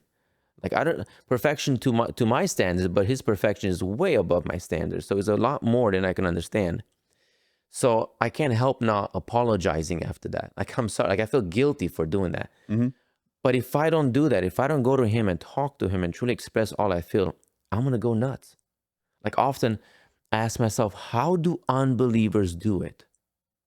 How in the world do they do it? Of course, we know drinking, alcohol, fornication, whatnot. They cope, but they don't deal with it. Yes. And I know, I think Ecclesiastes says like about, I look to the, I forgot, I'm paraphrasing. I'm sorry, I'm not very good at Bible memorization. I'm working on that. But I think he said, I look to them and they have no comforter. Like there's no comforter for them, the unbelievers. We have a comforter. The Holy Spirit is literally a comforter in times of trouble. The Lord, the coming of the Messiah, he is described as a great counselor. Who am I going to go to, Eddie? Who in the world am I going to go to who knows better? Like you can give me theory. Yeah. All right. You can give me, Cristi, you should do this. And first is this. But what if theory doesn't work? What then? Am I going to just say there's no hope and some people take their life because there's nothing for them? So for me, I find so much peace and joy and comfort. I want to say joy, but comfort in going to my Creator who made me, who knows me better than I know myself, and pour out my heart to him. Yeah. Because something happens when I'm done. I'm free. I'm free. And all he happened is alone with my everlasting Father. And I'll tell you a story if I can real quick. Yeah, please. Happened to me, I think, a week and a half ago. This is current. Yeah. So my eighth child, Esther Grace, she is the most precious thing in the world. I feel like God took a brush and painted her lips, her eyes, her skin color, her hair. But lately she closes down. I noticed she would close down. Like when she would be in trouble, as to why, she would just shut down and not speak. Do this, shut down and not speak. Say sorry, shut down and not speak. And I'm like, overthinking father here. What's wrong? Yeah. I came home. How old is she? She is 4. Oh.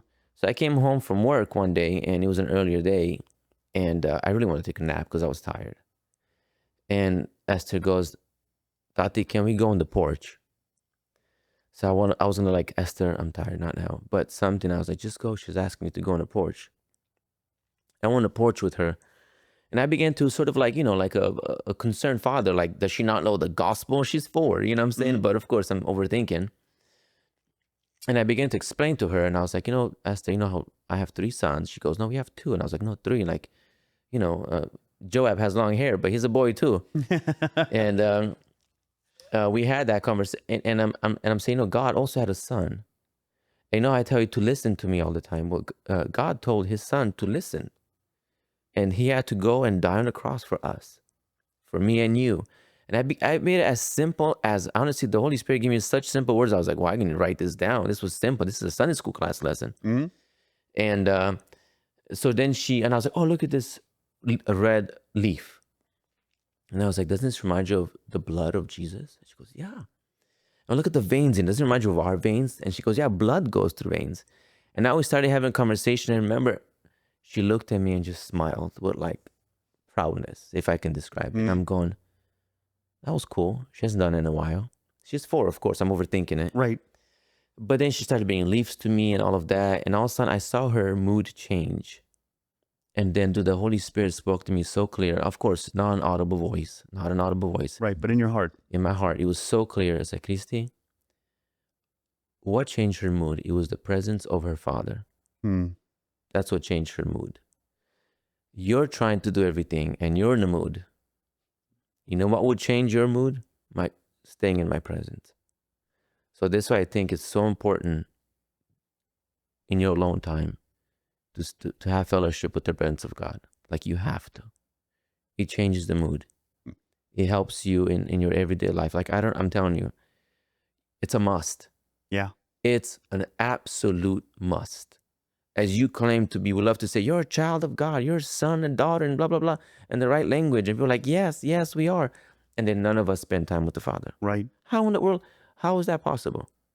It's like we're like trying to practice New Age by manifesting that. Right. You have to spend, if you say you're a daughter and a son of the living God, then that means you have a father. And you need to really get to know him, because you're dependent on him. Like I tell my children, you're in my house, you're dependent on me. You better listen to what I tell you. You know what I'm saying? Like, I pay your insurance, your gas, and you're kind of dependent on me. You need me. The IRS refers to you as a dependent. Yeah. So. like you need me, Yeah. Yeah. The same way with us. We need him. Yeah. No, that's such a powerful testimony. Mm-hmm. Thanks for sharing that. Mm-hmm. So let me ask you this about your prayer time, about your personal devotional time, or your meetings with God, your counseling meetings with the Lord. Is it when you go in there, it's not just a bunch of like throwing prayer at God or saying nice things or trying to because sometimes people fall into the trap of trying to please God by flattery. You know what I mean? It's being willing to be brutally honest, isn't it? Like you're actually sitting there and you're just venting in a sense. You're talking everything out of your heart. Would you say that's an accurate description?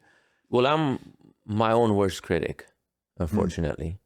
So when I go to God, I'll probably apologize to him for my many mistakes, to be honest with you. I'll thank him for his patience with me. I'll thank him for his provision and for his goodness for me. I'll thank him for calling me and for choosing me to serve him, because he chose me to serve him.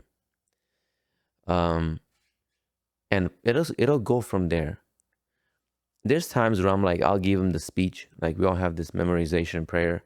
God, you're so good. Thank you for this morning. You gave me life. Your mercies are new for me every morning, blah, blah, blah. Sometimes in the middle of those things, you start adding other prayers that actually don't make sense. You're like, God, thank you for this food. You're like, wait, I'm not eating. Yeah, Wait, where did that come from? I just woke up. I just barely drank my coffee. Yeah. So I'll have those moments where I'll stop myself and I'll literally say, Lord, I'm sorry. Like that was, I wasn't here. It was disingenuous. Yeah. I was thinking about, I got to go to work and I forgot to do this trim the last day. And I'm thinking about that, or I didn't sleep well because of a certain conversation that kept me up. And I'm not even thinking about God. So I'll have to slow down and say, Lord, I'm sorry. I wasted like 5 minutes of your time, even though he's not affected by time. And I'll start all over. Lord, I'll just be brutally honest. Like you said, I'll be brutally honest. I know my failures. I know my faults. Like, you don't have to point them out to me. I know more than you know about myself. And I'll start with those. But in the end, I've always finished with a thankful heart, because I know the scripture tells me, but that is the will of God for my life. Right. To be thankful. Right. And sometimes, even in your struggles and your depressions, your anxieties, and your toughest moments of life, I think sometimes the best way is to thank your way out of them. Like, you have to be thankful. Yeah. And it'll heal you. No wonder it says, this is the will of God for your life. I mean, we have to take that literally. It's not just a cute verse. Right. It's real. So. No, you said being thankful and genuinely thankful, not just throwing thank yous at God, but being genuinely thankful will heal you. Yeah. In difficult times. Man, there's so much truth in that. I feel like we get such tunnel vision into our problems where we forget about everything else. And then when you start, what I have found in prayer, because sometimes you hit a ceiling, you're just like, I just feel like I'm sitting here talking to myself, and I find what helps me gain breakthrough a lot of times is I'll just stop focusing on my problems for like 5 seconds. I'll just go, you know what? I'm going to just stop and I'm going to spend a little bit of time not conjuring up things. Oh, God, thank you for, I'm going to make up stuff or just general platitudes. But no, that brutal honesty where I'm like, no, I do need to recognize, God, that, maybe my health and my fitness isn't where I would like it to be. Okay. But I do recognize that there are people that are praying every day to have what I have. That the answer to their prayer is what I have right now. That's what they're hoping for. Yeah. You know what I mean? Like, I'm praying about my kids and I'm frustrated with them. There are people that are begging God every day, God, please help us have a kid. And I have 2 and you have 9. I'm like, Lord, please. No more of that. Do something, Lord. Yeah, but it's that. And then the other thing that I find always gives me, or often will give me breakthrough in prayer, is I just begin praying for other people, man. Like, when I start praying for other people, when I stop focusing on myself, I just find where, like, and I'm not generally throwing platitudes, but I'm really praying for him, where I'm thinking about, my brother Chris, and God, I don't know what he's got going on today, but I know that he works in construction, that he's a woodworker. God, I pray, God, that today you'd have a really successful day, and I start really praying for you or for Anna or for your kids. And by the time you're through a prayer, when you start praying for somebody else, you step away from the tunnel vision of my life is so bad from these 3 problems that I have to like vent. Like, you know what, God, it's not even that big of a deal. And that's when I feel like the apologies come out of me, where I'm like, God, I'm sorry. I don't know. I got so hung up on that. Yeah. And it's so wild because prayer changes things, but what it changes most is me. Yeah. Like it just makes me different, and I approach my world different. And sometimes, I'll pray about things and God will change my situation. Most times he won't change the storm. He'll change me in it. Yeah. Can I add something to that? Yeah, please. And I have a prayer list that I put on my phone, and you have a reminder at 7 a.m. So it kind of pops up on my phone, and I have my family members first, of course, church, ministries that God has given me, and people, and even enemies. Which. Oh, I was wondering if I was on there. No. You're another. So even I pray for retarded people sometimes. I have even enemies on there, so-called enemies. Yeah. People maybe that frustrate you and give me a hard time. They're there too. Now sometimes I have nice prayers. Sometimes like, Lord, wake them up. Yeah. You know what I'm saying? I don't know. But speaking to what you said about complaint and prayer, about going to God in prayer too much, and about thinking your way out of them, I heard something very interesting which really stood out to me. When we complain to God about our current situation, we're telling God that he's a bad manager of our lives.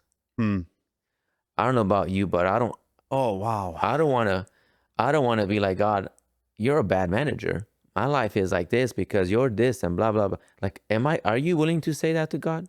Wow. Man, that's so Like he's a bad powerful. manager of your life?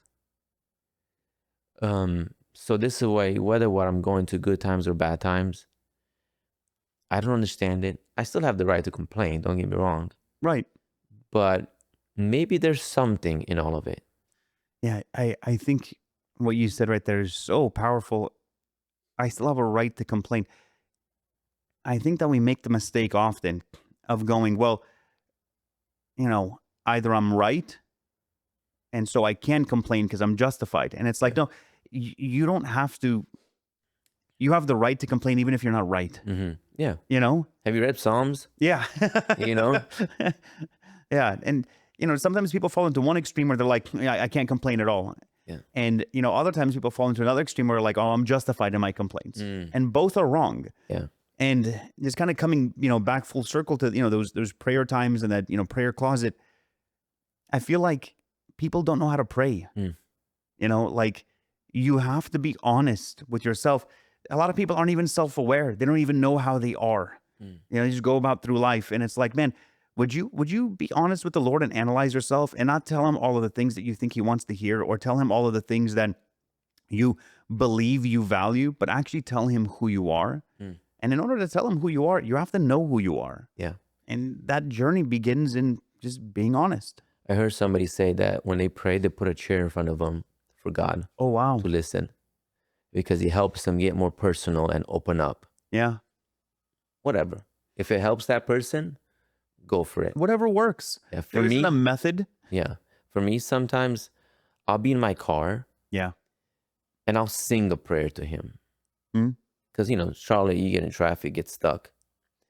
And I'm not sure how fond God is with my voice, but I'll sing to him because I feel like singing him a song in prayer helps me. Yeah.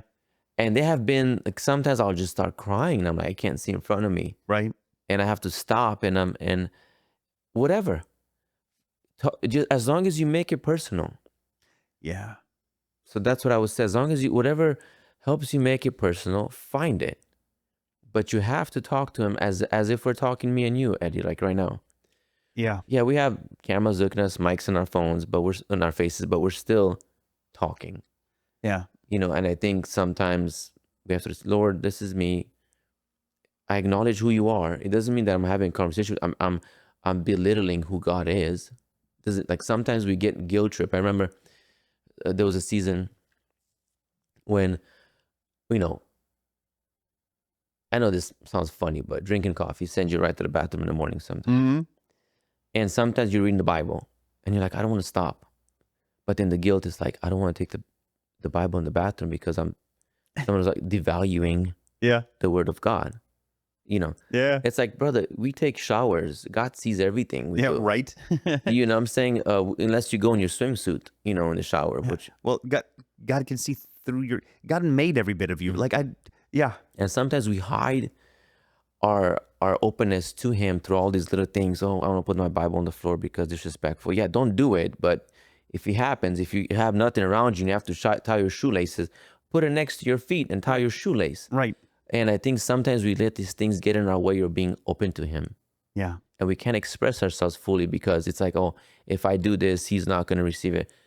Nothing you'll do will be perfect in God's eyes. Like, that's just for the record, get that straight. That's that religiosity where it's like, well, because I didn't put my Bible down, I've honored God. Therefore, I've now earned God's presence. Mm-hmm. That's not how any of that works at all. Yeah. So I think things like that, like be natural and be open with him. It is a good start. Yeah. Yeah. No, it's so necessary for people to be genuine, transparent, mm-hmm. honest, authentic, sincere when they talk to the Lord. Because if not, I am convinced that there are tens of thousands of people, hundreds of thousands, mm-hmm. God forbid, but that believe that they have a relationship with God because they follow rules, but they don't actually know Jesus. I'm convinced of it. Yeah. And I see it come up a lot of times in conversations where people are like, I did all the right things, but it's not working out. And I'm like, well, that's because you're trying to do things for it to work out. Stop trying to do. Like I tried. I was having a conversation with a young man in a counseling session at a camp that I was teaching earlier this summer, and he goes, I'm trying to do this, I'm trying to do that, and I've heard all my life, that if I do these things, then God will show up in this way. But the math isn't adding up because I'm not getting the results that I was promised.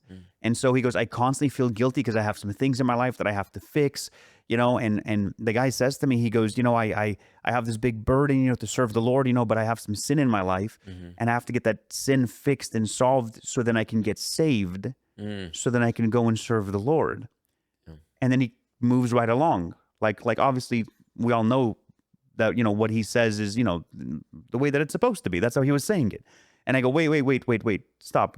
Go back to the last thing you said. And he thought what I got hung up on was that he admitted that he had sin in his life. And he goes, yeah, I know I have sin in my life. And I was like, no, that's not even what I got hung up on. I was like, brother, you're telling me, you're like the guy who's got a broken leg and says, I got to heal my leg so I can go to the doctor. Like, what are you talking about? Yeah. You got to fix sin in you don't have the power to do that.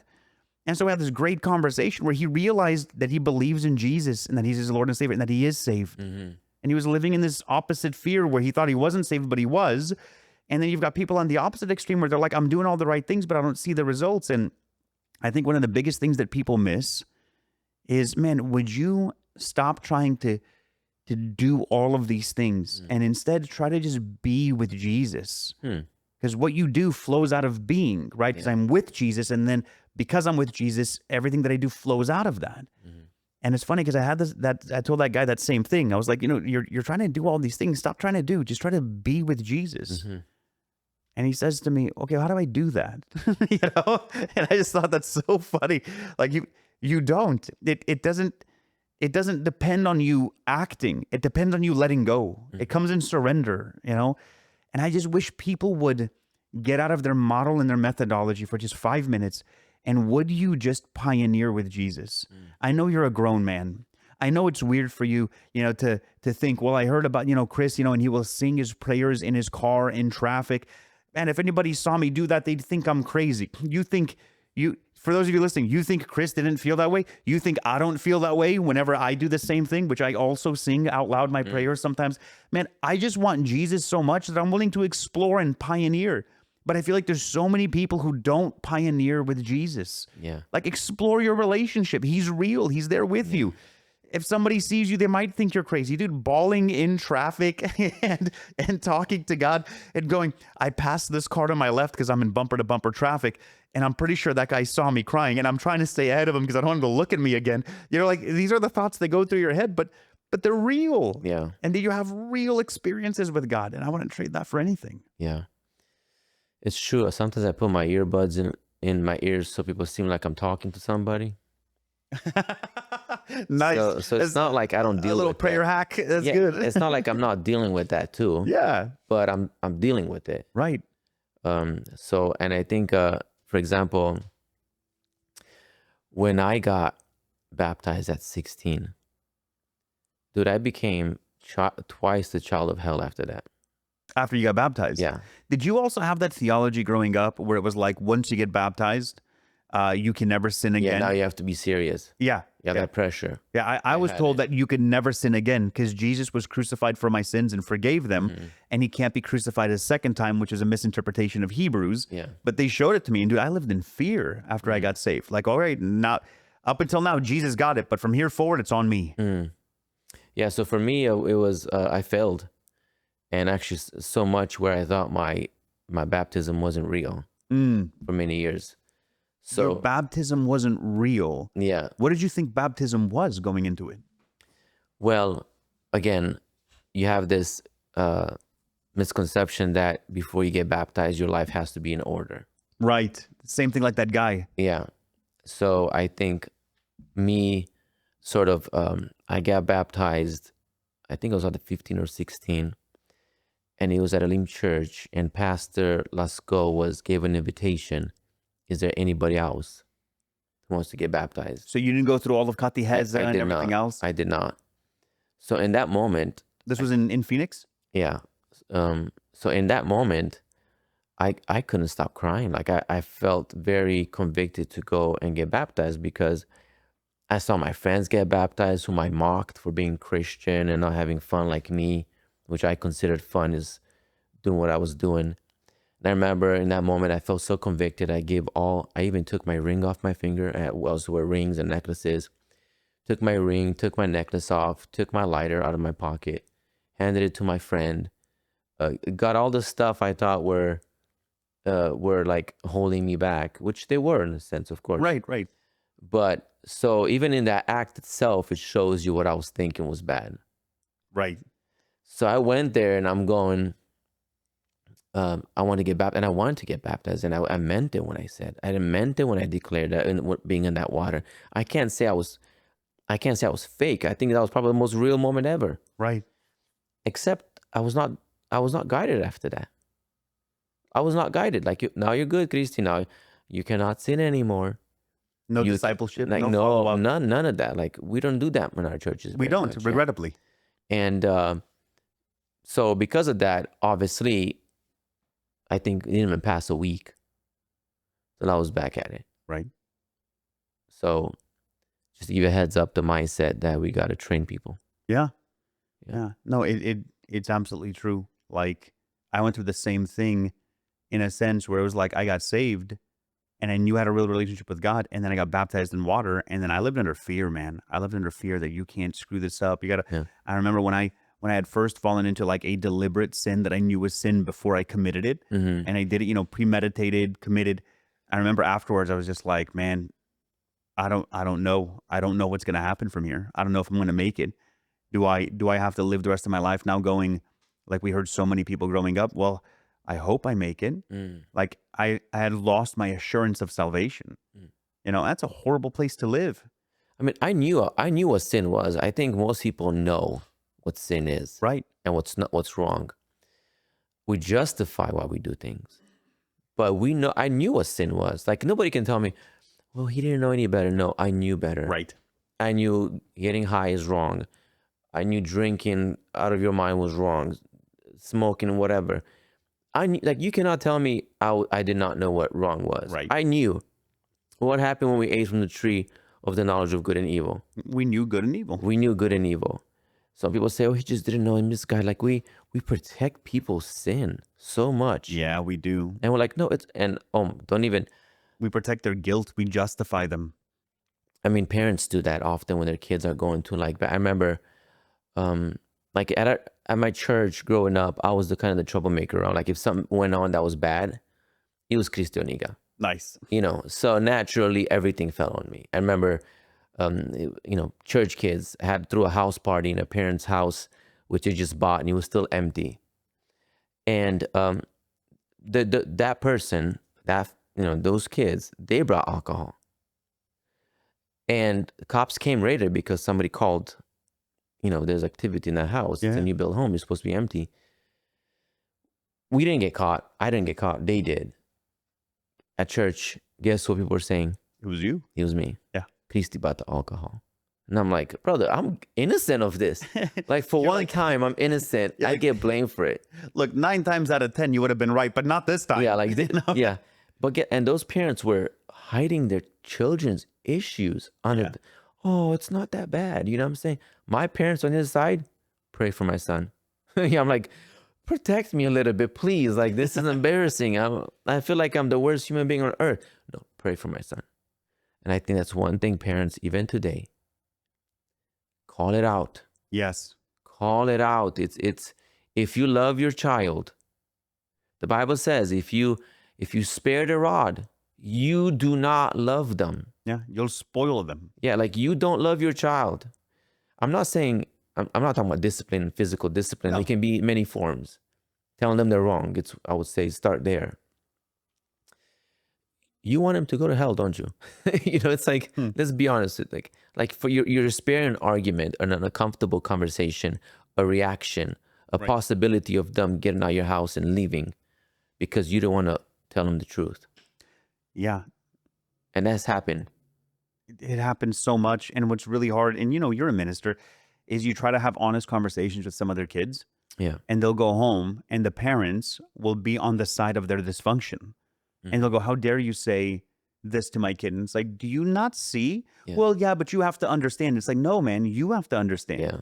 And my fear is that those parents are so in love with themselves and with how good it feels to give their kid everything that they want, that you're not actually caring for your kid. Yeah. You think I don't like seeing the joy in my kid's face when I give him candy? Of course I do. But I'm going to destroy him if I just keep on giving him candy. Yeah. You know, it's like all sin. Enjoy today, pay later. You know, as opposed to the opposite, right? Holiness, which is pay today, enjoy it later, like discipline. You know, sin is always enjoy today, pay later, you know, like credit cards. Yeah. Oh, they're so fun at that moment. Like, it's simple. Look what we bought, Yeah. you know? It's the same thing with these kids where it's like, well, I'm going to excuse your behavior today and it's okay. Well, their teeth are going to rot out if I give them sugar all the time. And if I allow this little bit to keep on going, like sin kept in the dark, it'll just continue to grow, continue to grow, continue to grow. And then eventually it'll manifest in some way, show up in some way where, you know, parents sit there and they go, I don't know what happened. And it's like, no, it was there all along. I've seen it growing up, Eddie. I'm sure so did you.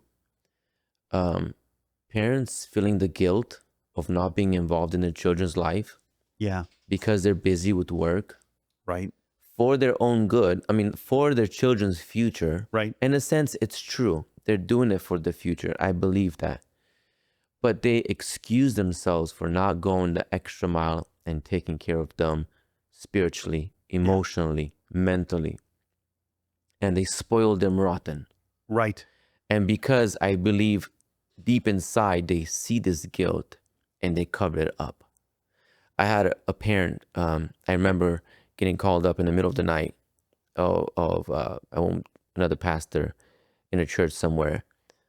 And we went in the middle of the night to talk to their son who was tripping out.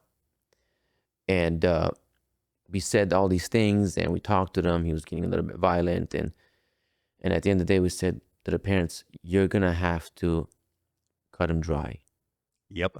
Cut, because they supplied, like, crashed numerous cars, still bought him, and about nice cars, like name brand.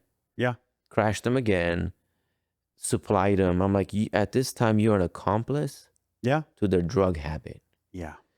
And then their response, well, this is my cross. Yep. I'm like, this is your cross? Yeah. They don't understand what that means at all.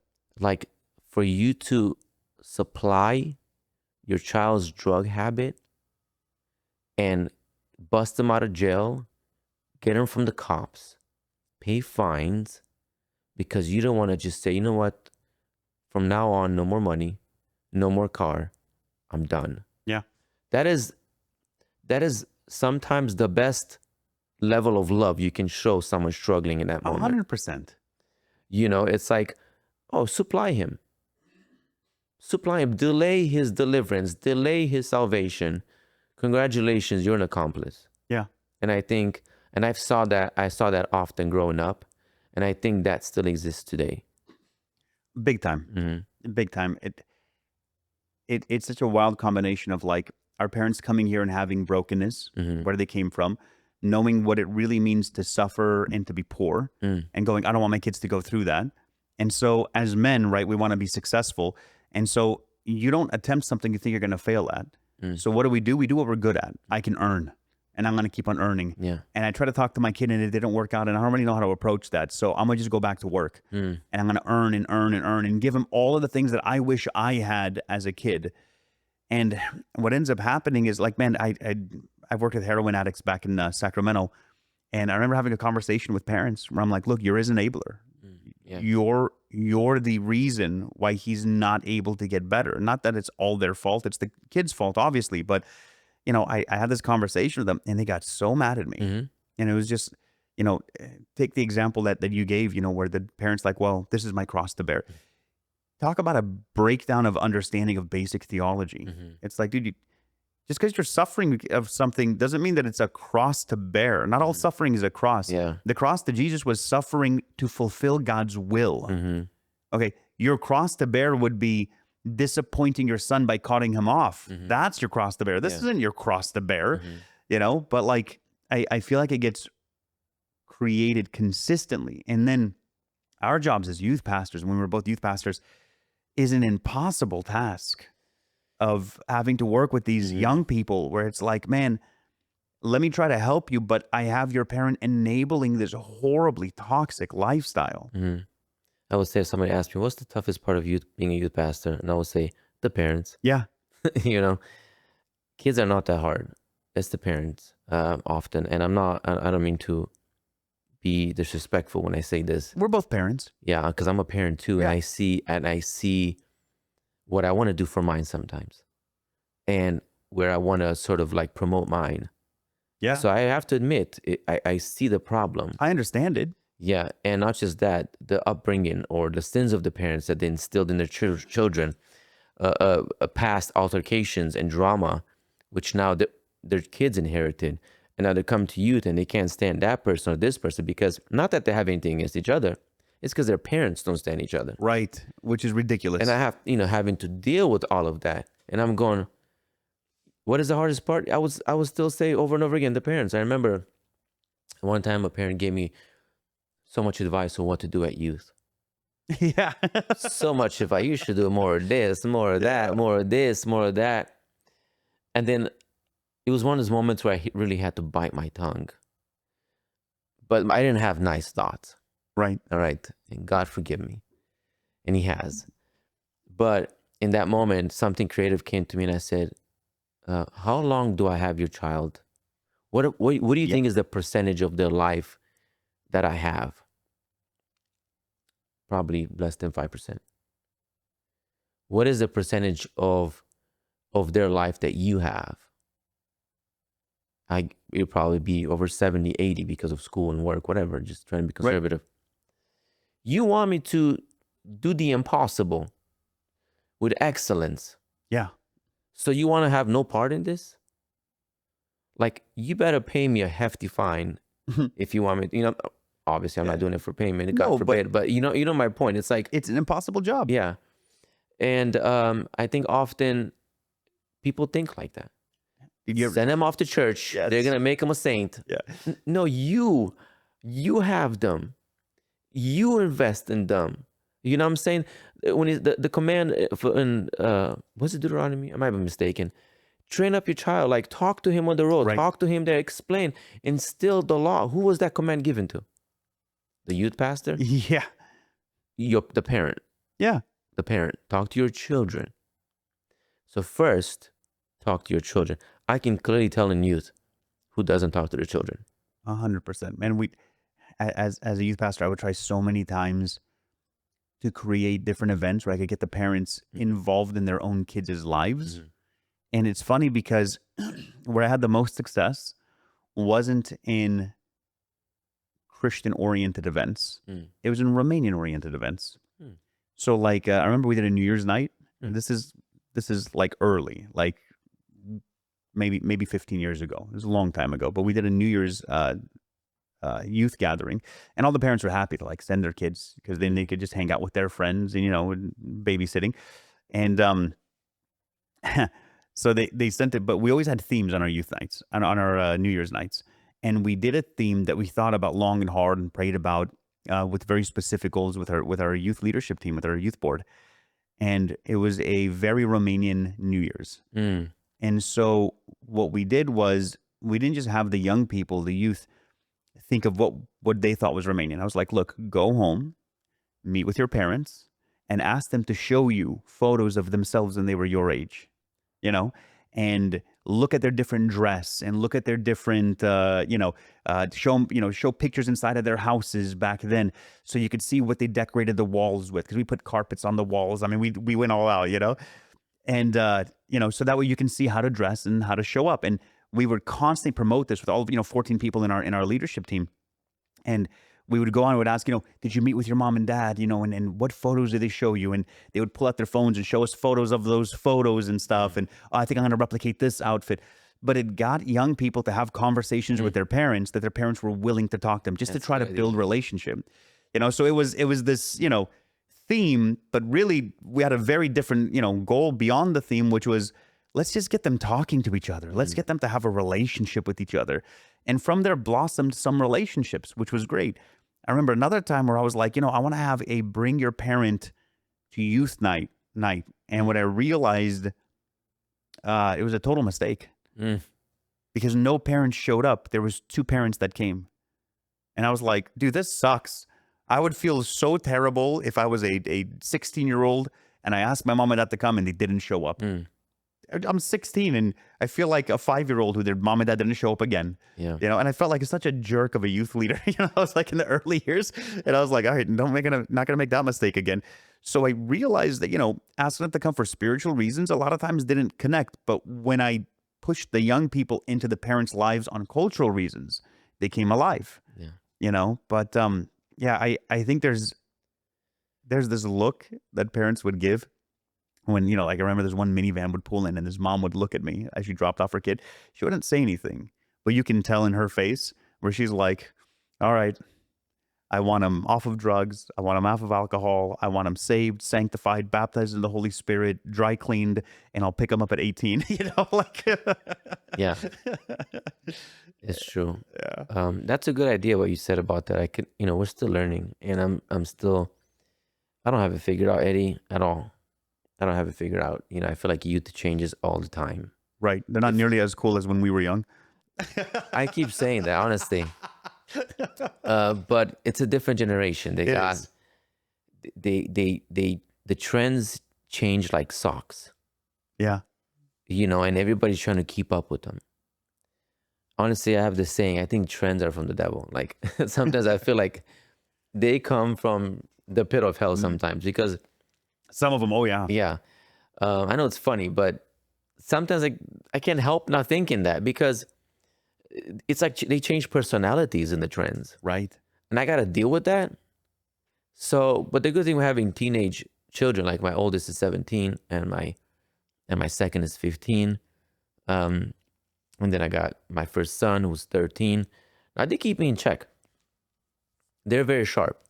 So I got to keep up with them. So I think they help me a lot in ministry.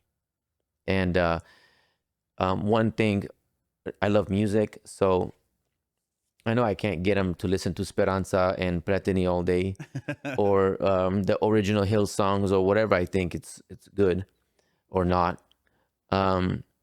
So I'm okay if they have because the Christian realm, the Christian music, there's so many different styles. There really is. I think if you are a believer and you have to go in the secular world for music, there's a problem. Yeah, I agree completely. You have techno Christian.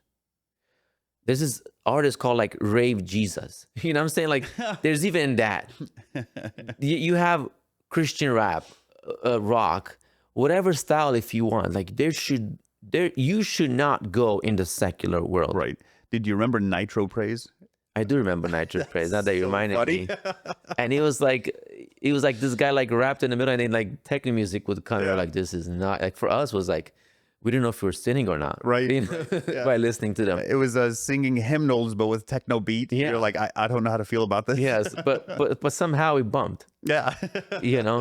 So I realized I have to meet them where they are, and I hate saying meet them where they are. It bothers me, but if they're, I can relate to them with that. Yeah. So we have our artists that we like together, and when we're together in their car, both of my daughter's cars have nice sound system stock in them. I didn't put no subwoofer, stock sounds good, and we'll bump some stuff. That's Christian in the Christian realm, Christian artists. What's something you and your daughters like to listen to together? Dude. Well, I don't know if I'm going to say it for the sake of not getting in trouble, but I would say when I went to Winter Jam, Skillet was on the main. Yeah. And I like his music. Well, I would listen to a song or two before I think it's too much because they all sound the same eventually. But I know he's a strong believer. He also has a podcast. He's a strong believer. He has a lot of opinions that I really agree with. Yeah, man. so he's a strong believer. Yeah. So it's not like he's a faker. Yeah. He just produces music. So I look into that too, by the way. Right. Yeah, he's very anti-talent over anointing. And he's like an anti-deconstruction movement. Right. He speaks hardcore against that. Yep. So it's not that it's just his music, it's where he stands personally. Because some, you know, you can go to some famous worshipers who sing good music, but then you see him like just being a wreck. Right. So, and the music is so anointed, blah, blah, blah. And their life is a wreck. Yeah. It's like, no, he just has talent. Yeah. And so that's one of them, I would say. There's some rap artists out there. There's even some pop, some upbeat music that Gotcha. I will listen to with them. Why not? You know, I'd rather be with me and listen to that, be open about it, and know that I can understand it. But then we say, okay, I think it's enough. Yeah. Now let's switch to something different. You know, and they say, okay, Tati, no problem. Yeah. And then the Speranza comes on hard. And then the Arras's board comes on. No. Mission 1, the old days. Oh man, Mission 1. There was so I was talking to a friend of mine recently, like, do you remember Cutlass? And I was like, I do remember Cutlass. And all these artists or 9-inch nails or 6-inch, I forgot it was the 6-inch nails or the 9-inch. But there was also another like 9-inch nails was secular, I think. There was a Christian one. There was a Christian, yeah, they called like 6-inch nails. Something like that. Yeah. And those old school stuff. Yeah. But guess what? He kept us. Believe it or not, for many people like me who came from the Tupacs and the Biggie Smalls. Right. What am I gonna go to? Same. Yeah. You know, which music I'm gonna go to? Jump in the pool of, I know, Speranza, I'm sorry, we're not bashing you. We love your music. But I'm just giving them an example. Yeah, I never connected with that. You know what I mean? Mission 1 for me was like air, dude. Yeah. Like Mission 1's song, In Your Hands I Find Healing is like part of the lyric that I remember. You know, in your presence I find peace. That was my ringtone on my phone for years, man. Wow. Like I loved their music. They were such a blessing to me growing up. And then like the early Hill songs, you know, your Darling Checks and those are good. Yeah. The OGs, I would call them the OGs. I still listen to those. I like them. Oh yeah, dude. I was listening to One Way. Yeah. Oh yeah. That's such a great song. Even in that was translated in Romania. I think Peniel Camp used to sing that in the early 2000s or late 90s in Romania in the translated. Yeah, dude, talk about, you know, changing the culture and pushing that, you know. Yeah. So yeah, for someone who comes from the world and have a secular music, give them something, win them off. Yeah. Slowly. It's a process. Yeah, and it happened for me too. And those prayer meetings that we were talking about that got me together, you know what? There were some songs that I probably wouldn't listen to as much now, but have you heard of Jason Crabb or the Crabb family? Oh yeah. I've met him multiple times. Jason Crabb? Oh yeah, multiple times. He's He comes and he sings a lot. He's in Kentucky and he serves a lot for the Church of God. And so I'll see him at a bunch of different events. Yeah. So he did a special with Brooklyn Tabernacle called I'm Amazed. Nice. So I'm amazed how you love me. I've had him sing for us live with the Brooklyn Tabernacle at different events that we've been. Super cool. So that song in particular, brother, he has kept me because the choruses goes, I'm amazed how you loved me. In those moments when I was coming back to the Lord, that bridge, that chorus, was just life-giving. So, you know, I've had all of that. I've had all the other stuff that win me off of the Tupacs and the other junk, right. which is junk. Yeah. But then those songs, which I'm like, I can't believe I used to listen to that, which is not bad, but it just didn't kind of fit like my style at that time. Right. But they kept me saved. Like, I'm not joking. I know the grace of God does. I need to watch my language, but you helped me. Yeah. Yeah. What's like a classic in Romanian song that is like, dude, like that's my song. Like, do you have any like old school Romanian ones? Dude, this sounds funny again because it's unexpected of me to say it. But there's a Romanian singer. Her name is Gabi Iluț. Okay. And I cannot remember exactly the name of the song. But you know what, man? And it's unlike me, okay, and my style. But for some reason, her songs, those original songs of hers, really kept me. And maybe because I used to go to prayer meetings and kind of like a lot of Romanian. I thought Romanian was more holy than English at that time. Right. The KJV was the only way. Yeah, like in heaven, it's you know, Americani. I'm sorry, they're not gonna probably make it. They're, you know, that was unfortunately my thinking too for a while. Yeah. And So Gabi Ilutz, that singer, I would say really, really, really helped me too. Yeah, that's awesome, man. Yeah. And probably you never heard of her, but if you look it up and check out some old stuff, you'd see what I'm talking about. Yeah. She talked about like real stuff, like about the heart issue. And that's awesome. And yeah. No, man. So I don't have a musical ear, like at all. I think I sat by you and I could tell. Yeah, no, for real. Yeah, like I helped my choir at the church by not joining it for years. Like that was the service I provided for them. Helped them improve by not joining. Yeah, that's it. No, because in both of my ears, I actually have a hearing deficiency where I don't hear a specific tone range. I think you're telling me that. Yeah, and so because of that, like I hear music differently than most people, and but for me, the lyrics really matter and the anointing. Yeah, you know, and whenever we would have like China Sunday, and we would sing that song that the lyrics are "I fostras ting nichi kuilem spunche maratia fostubiria." Dude, that song crushed me every time, man. And then there's another Romanian song that I'll still attempt to like hum it or sing it like when I'm by myself and stuff, and it's the one that says La miezul nopții va veni. Oh man, that is it. Right? That's Iisus cu Pași Domnul. Man, that song, it so brings me into a place of like God's presence where it like my imagination activates and I'm like, man, the Lord will return one day. And it just so moves me. But there's these songs that we should have, that we should treasure. Like I grew up listening to a lot of the same things, Tupac and you know, even other things. Like I grew up listening to a bunch of AC/DC and old school rock and Blink-182 and, you know, everything else from that generation. But like Richard Mullins, you know, yeah, he's the one. He's got the name is familiar. Yeah, he's got a lot of songs. Him, like the early Michael W. Smith days, you know, even people that you've probably like DC forgotten. Talk. Yeah, DC Talk. Yeah, Jesus Freak. Like even people that you've probably forgotten that they existed, like Rebecca St. James. You know, when's the last time you heard of that name? You know, recently after I watched the movie. Oh, really? Yeah, and like Point of Grace or Avalon or whatever. Like those things really sustain me. Today, I probably would have listened to any of those songs. I have a funny story with Rebecca St. James. Yeah. Do you know that? So the first time when I went to Romania, my brother Oli was not married the first time. Okay.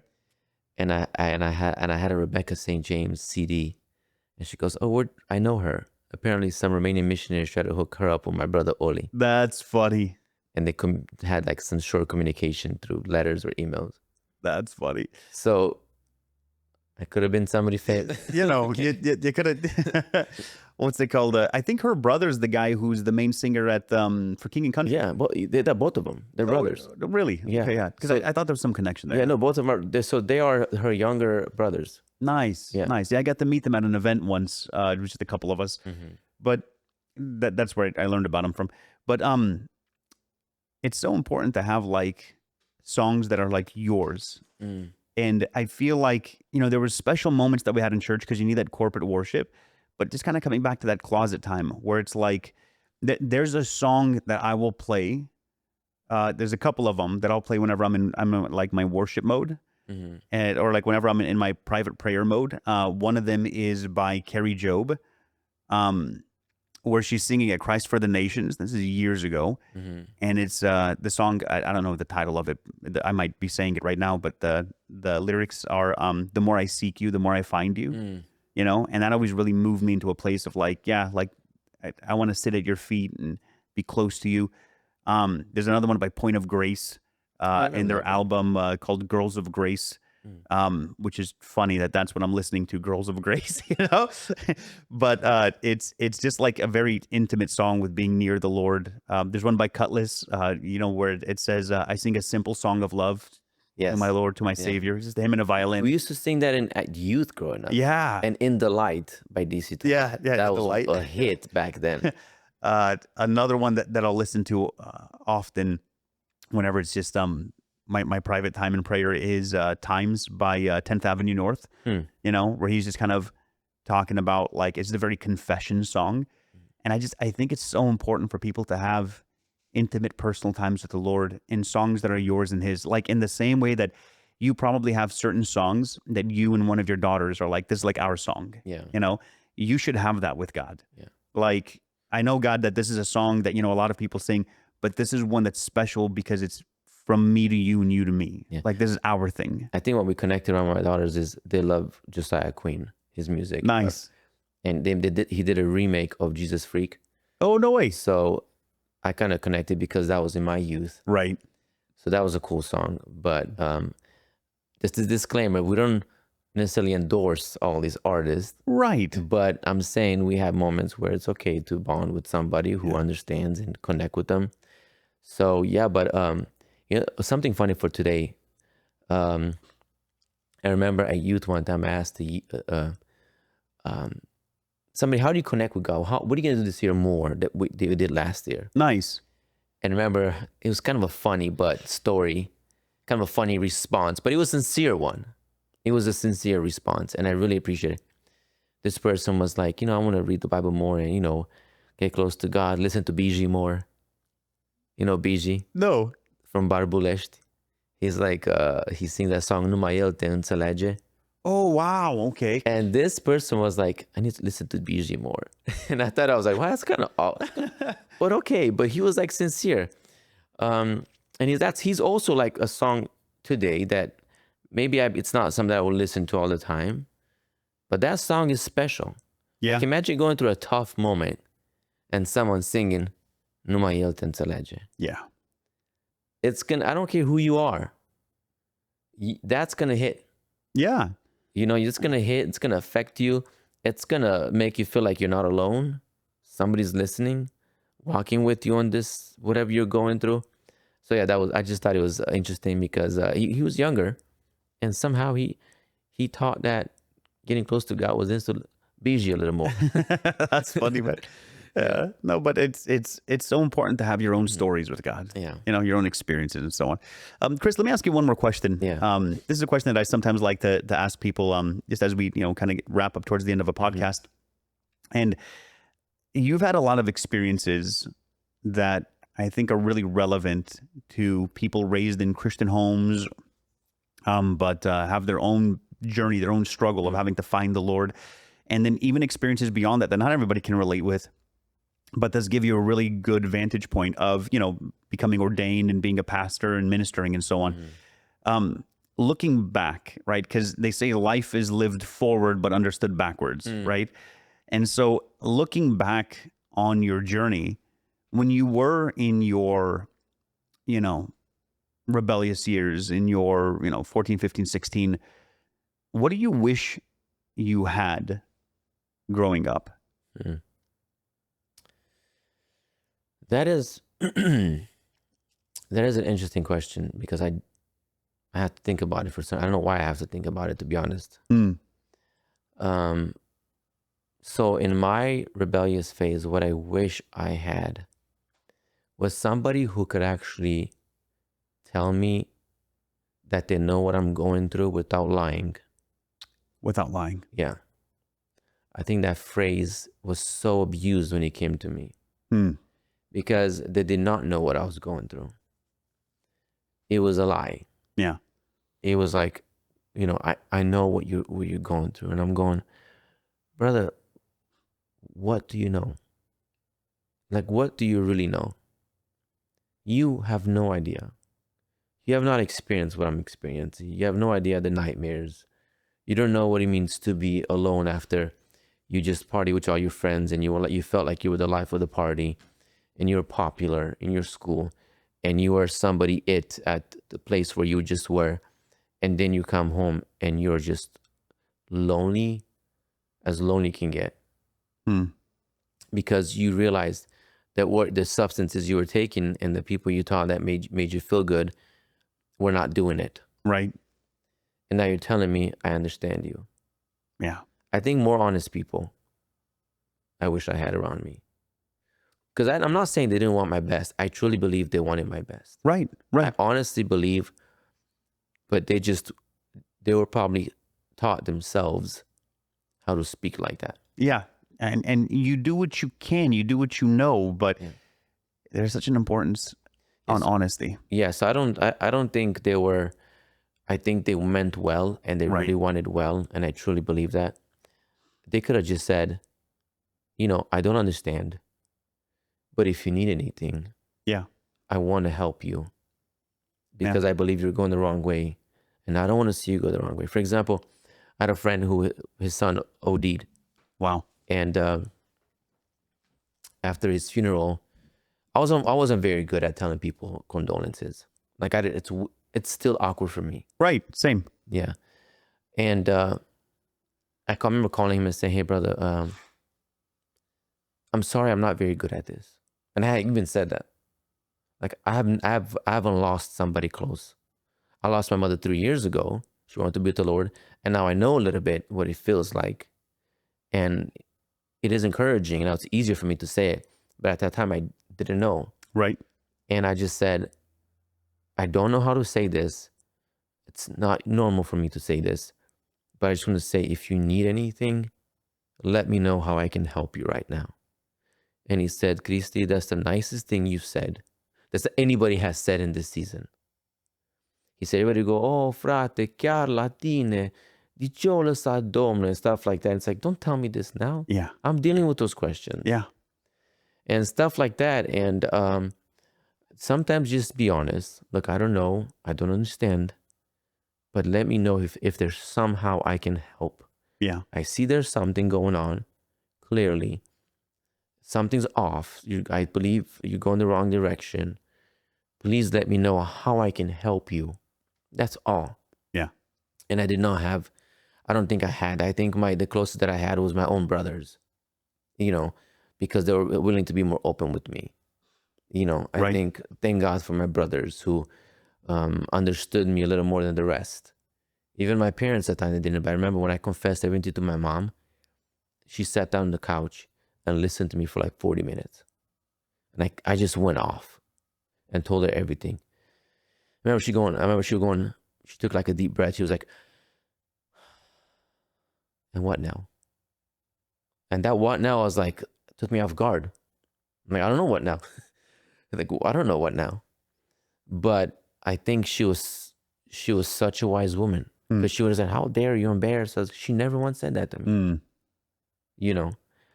My dad applied the law more, which I understand. The manly, the authority, the perspective, his perspective coming in the conversation. But my mom was so full of grace. They made my friends who were on stuff say, I can't look your mother in the eyes. I can't come into your house. She's going to make me feel guilt, but not in a bad sense. Like, because she displays so much love even for them. That's what she grabbed them by the hands and said, I'm praying for you. And for them, they were like, man, your mom, there's something special. Like, they had so much respect for her. It's unbelievable. And they were worldly. Yeah. But just the way she approached things, which I honestly believe, in many ways, she instilled a blueprint in my life. Yeah, that's awesome. Because the Bible doesn't necessarily guarantee your children's salvation. It just says train them. Yeah. Train them. Do your part. Yep. And but I do believe when we train them, even when they go astray, let's pray they don't ever. Right. I don't know how I would handle the way I would be. I don't think I'd handle it as good as my parents did, to be honest with you. But I do believe they made a blueprint for me. And I think even us as parents, I would say to parents, don't give up and create a blueprint. Create a blueprint. Make sure when they're lost, they know where to come back. Yeah. That you have to, when you go in a forest, you see all these red markings on trees. Right. Like, to not get lost. Do that for them. Do that for them. Like, and I hope none of us go through it, but let's create a blueprint. And if I can just kind of finish the testimony, if you don't mind a little bit. Because I think it's important. I don't want to just leave off. No, you're good. Yeah. No, please share. And so after I gave my life to the Lord, those prayer meetings were super helpful. A year after that, I met my wife.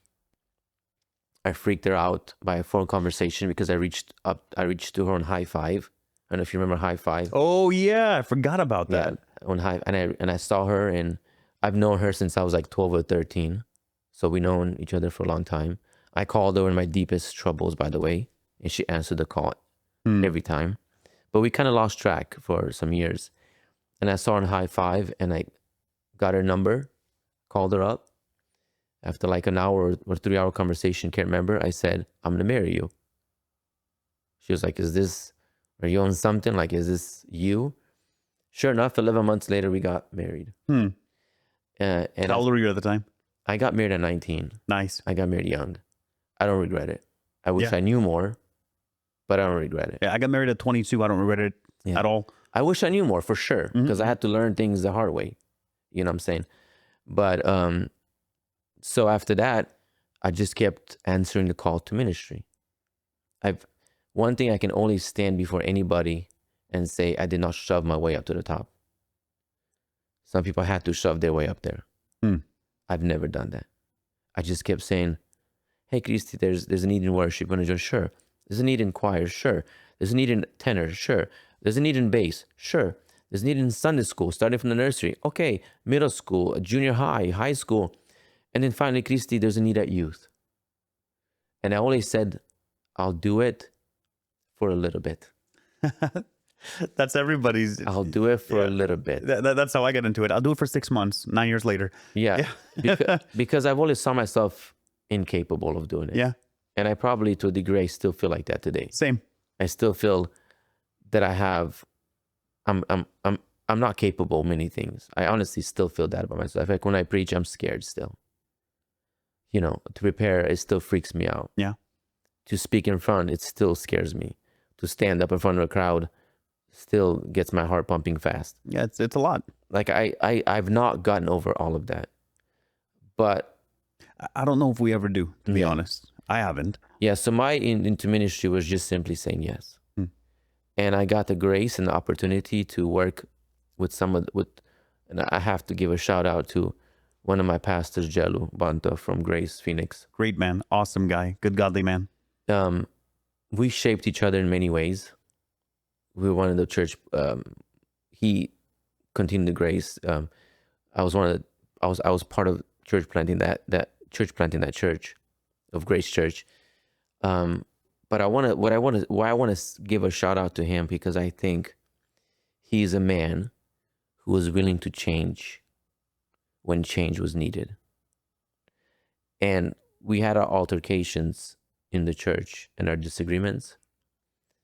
And sometimes I've said some mean stuff, which I don't think I fully apologized to him for, to be honest.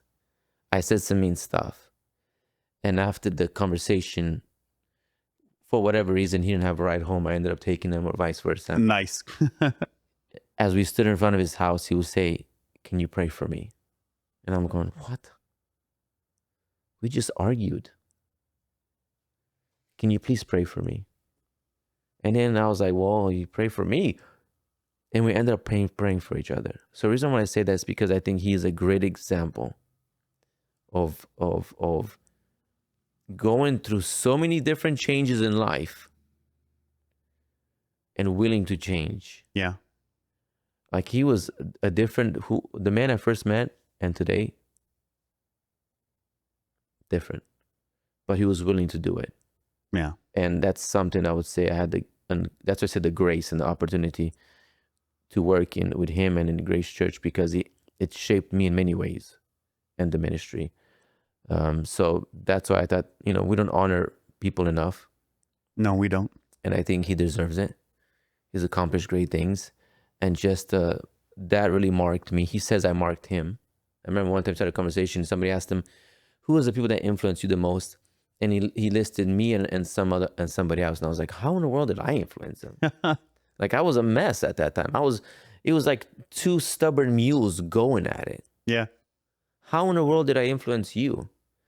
But I would say the same thing. I think that was my biggest conviction, is when he said, pray for me. I'm like, I didn't say the nicest things to you.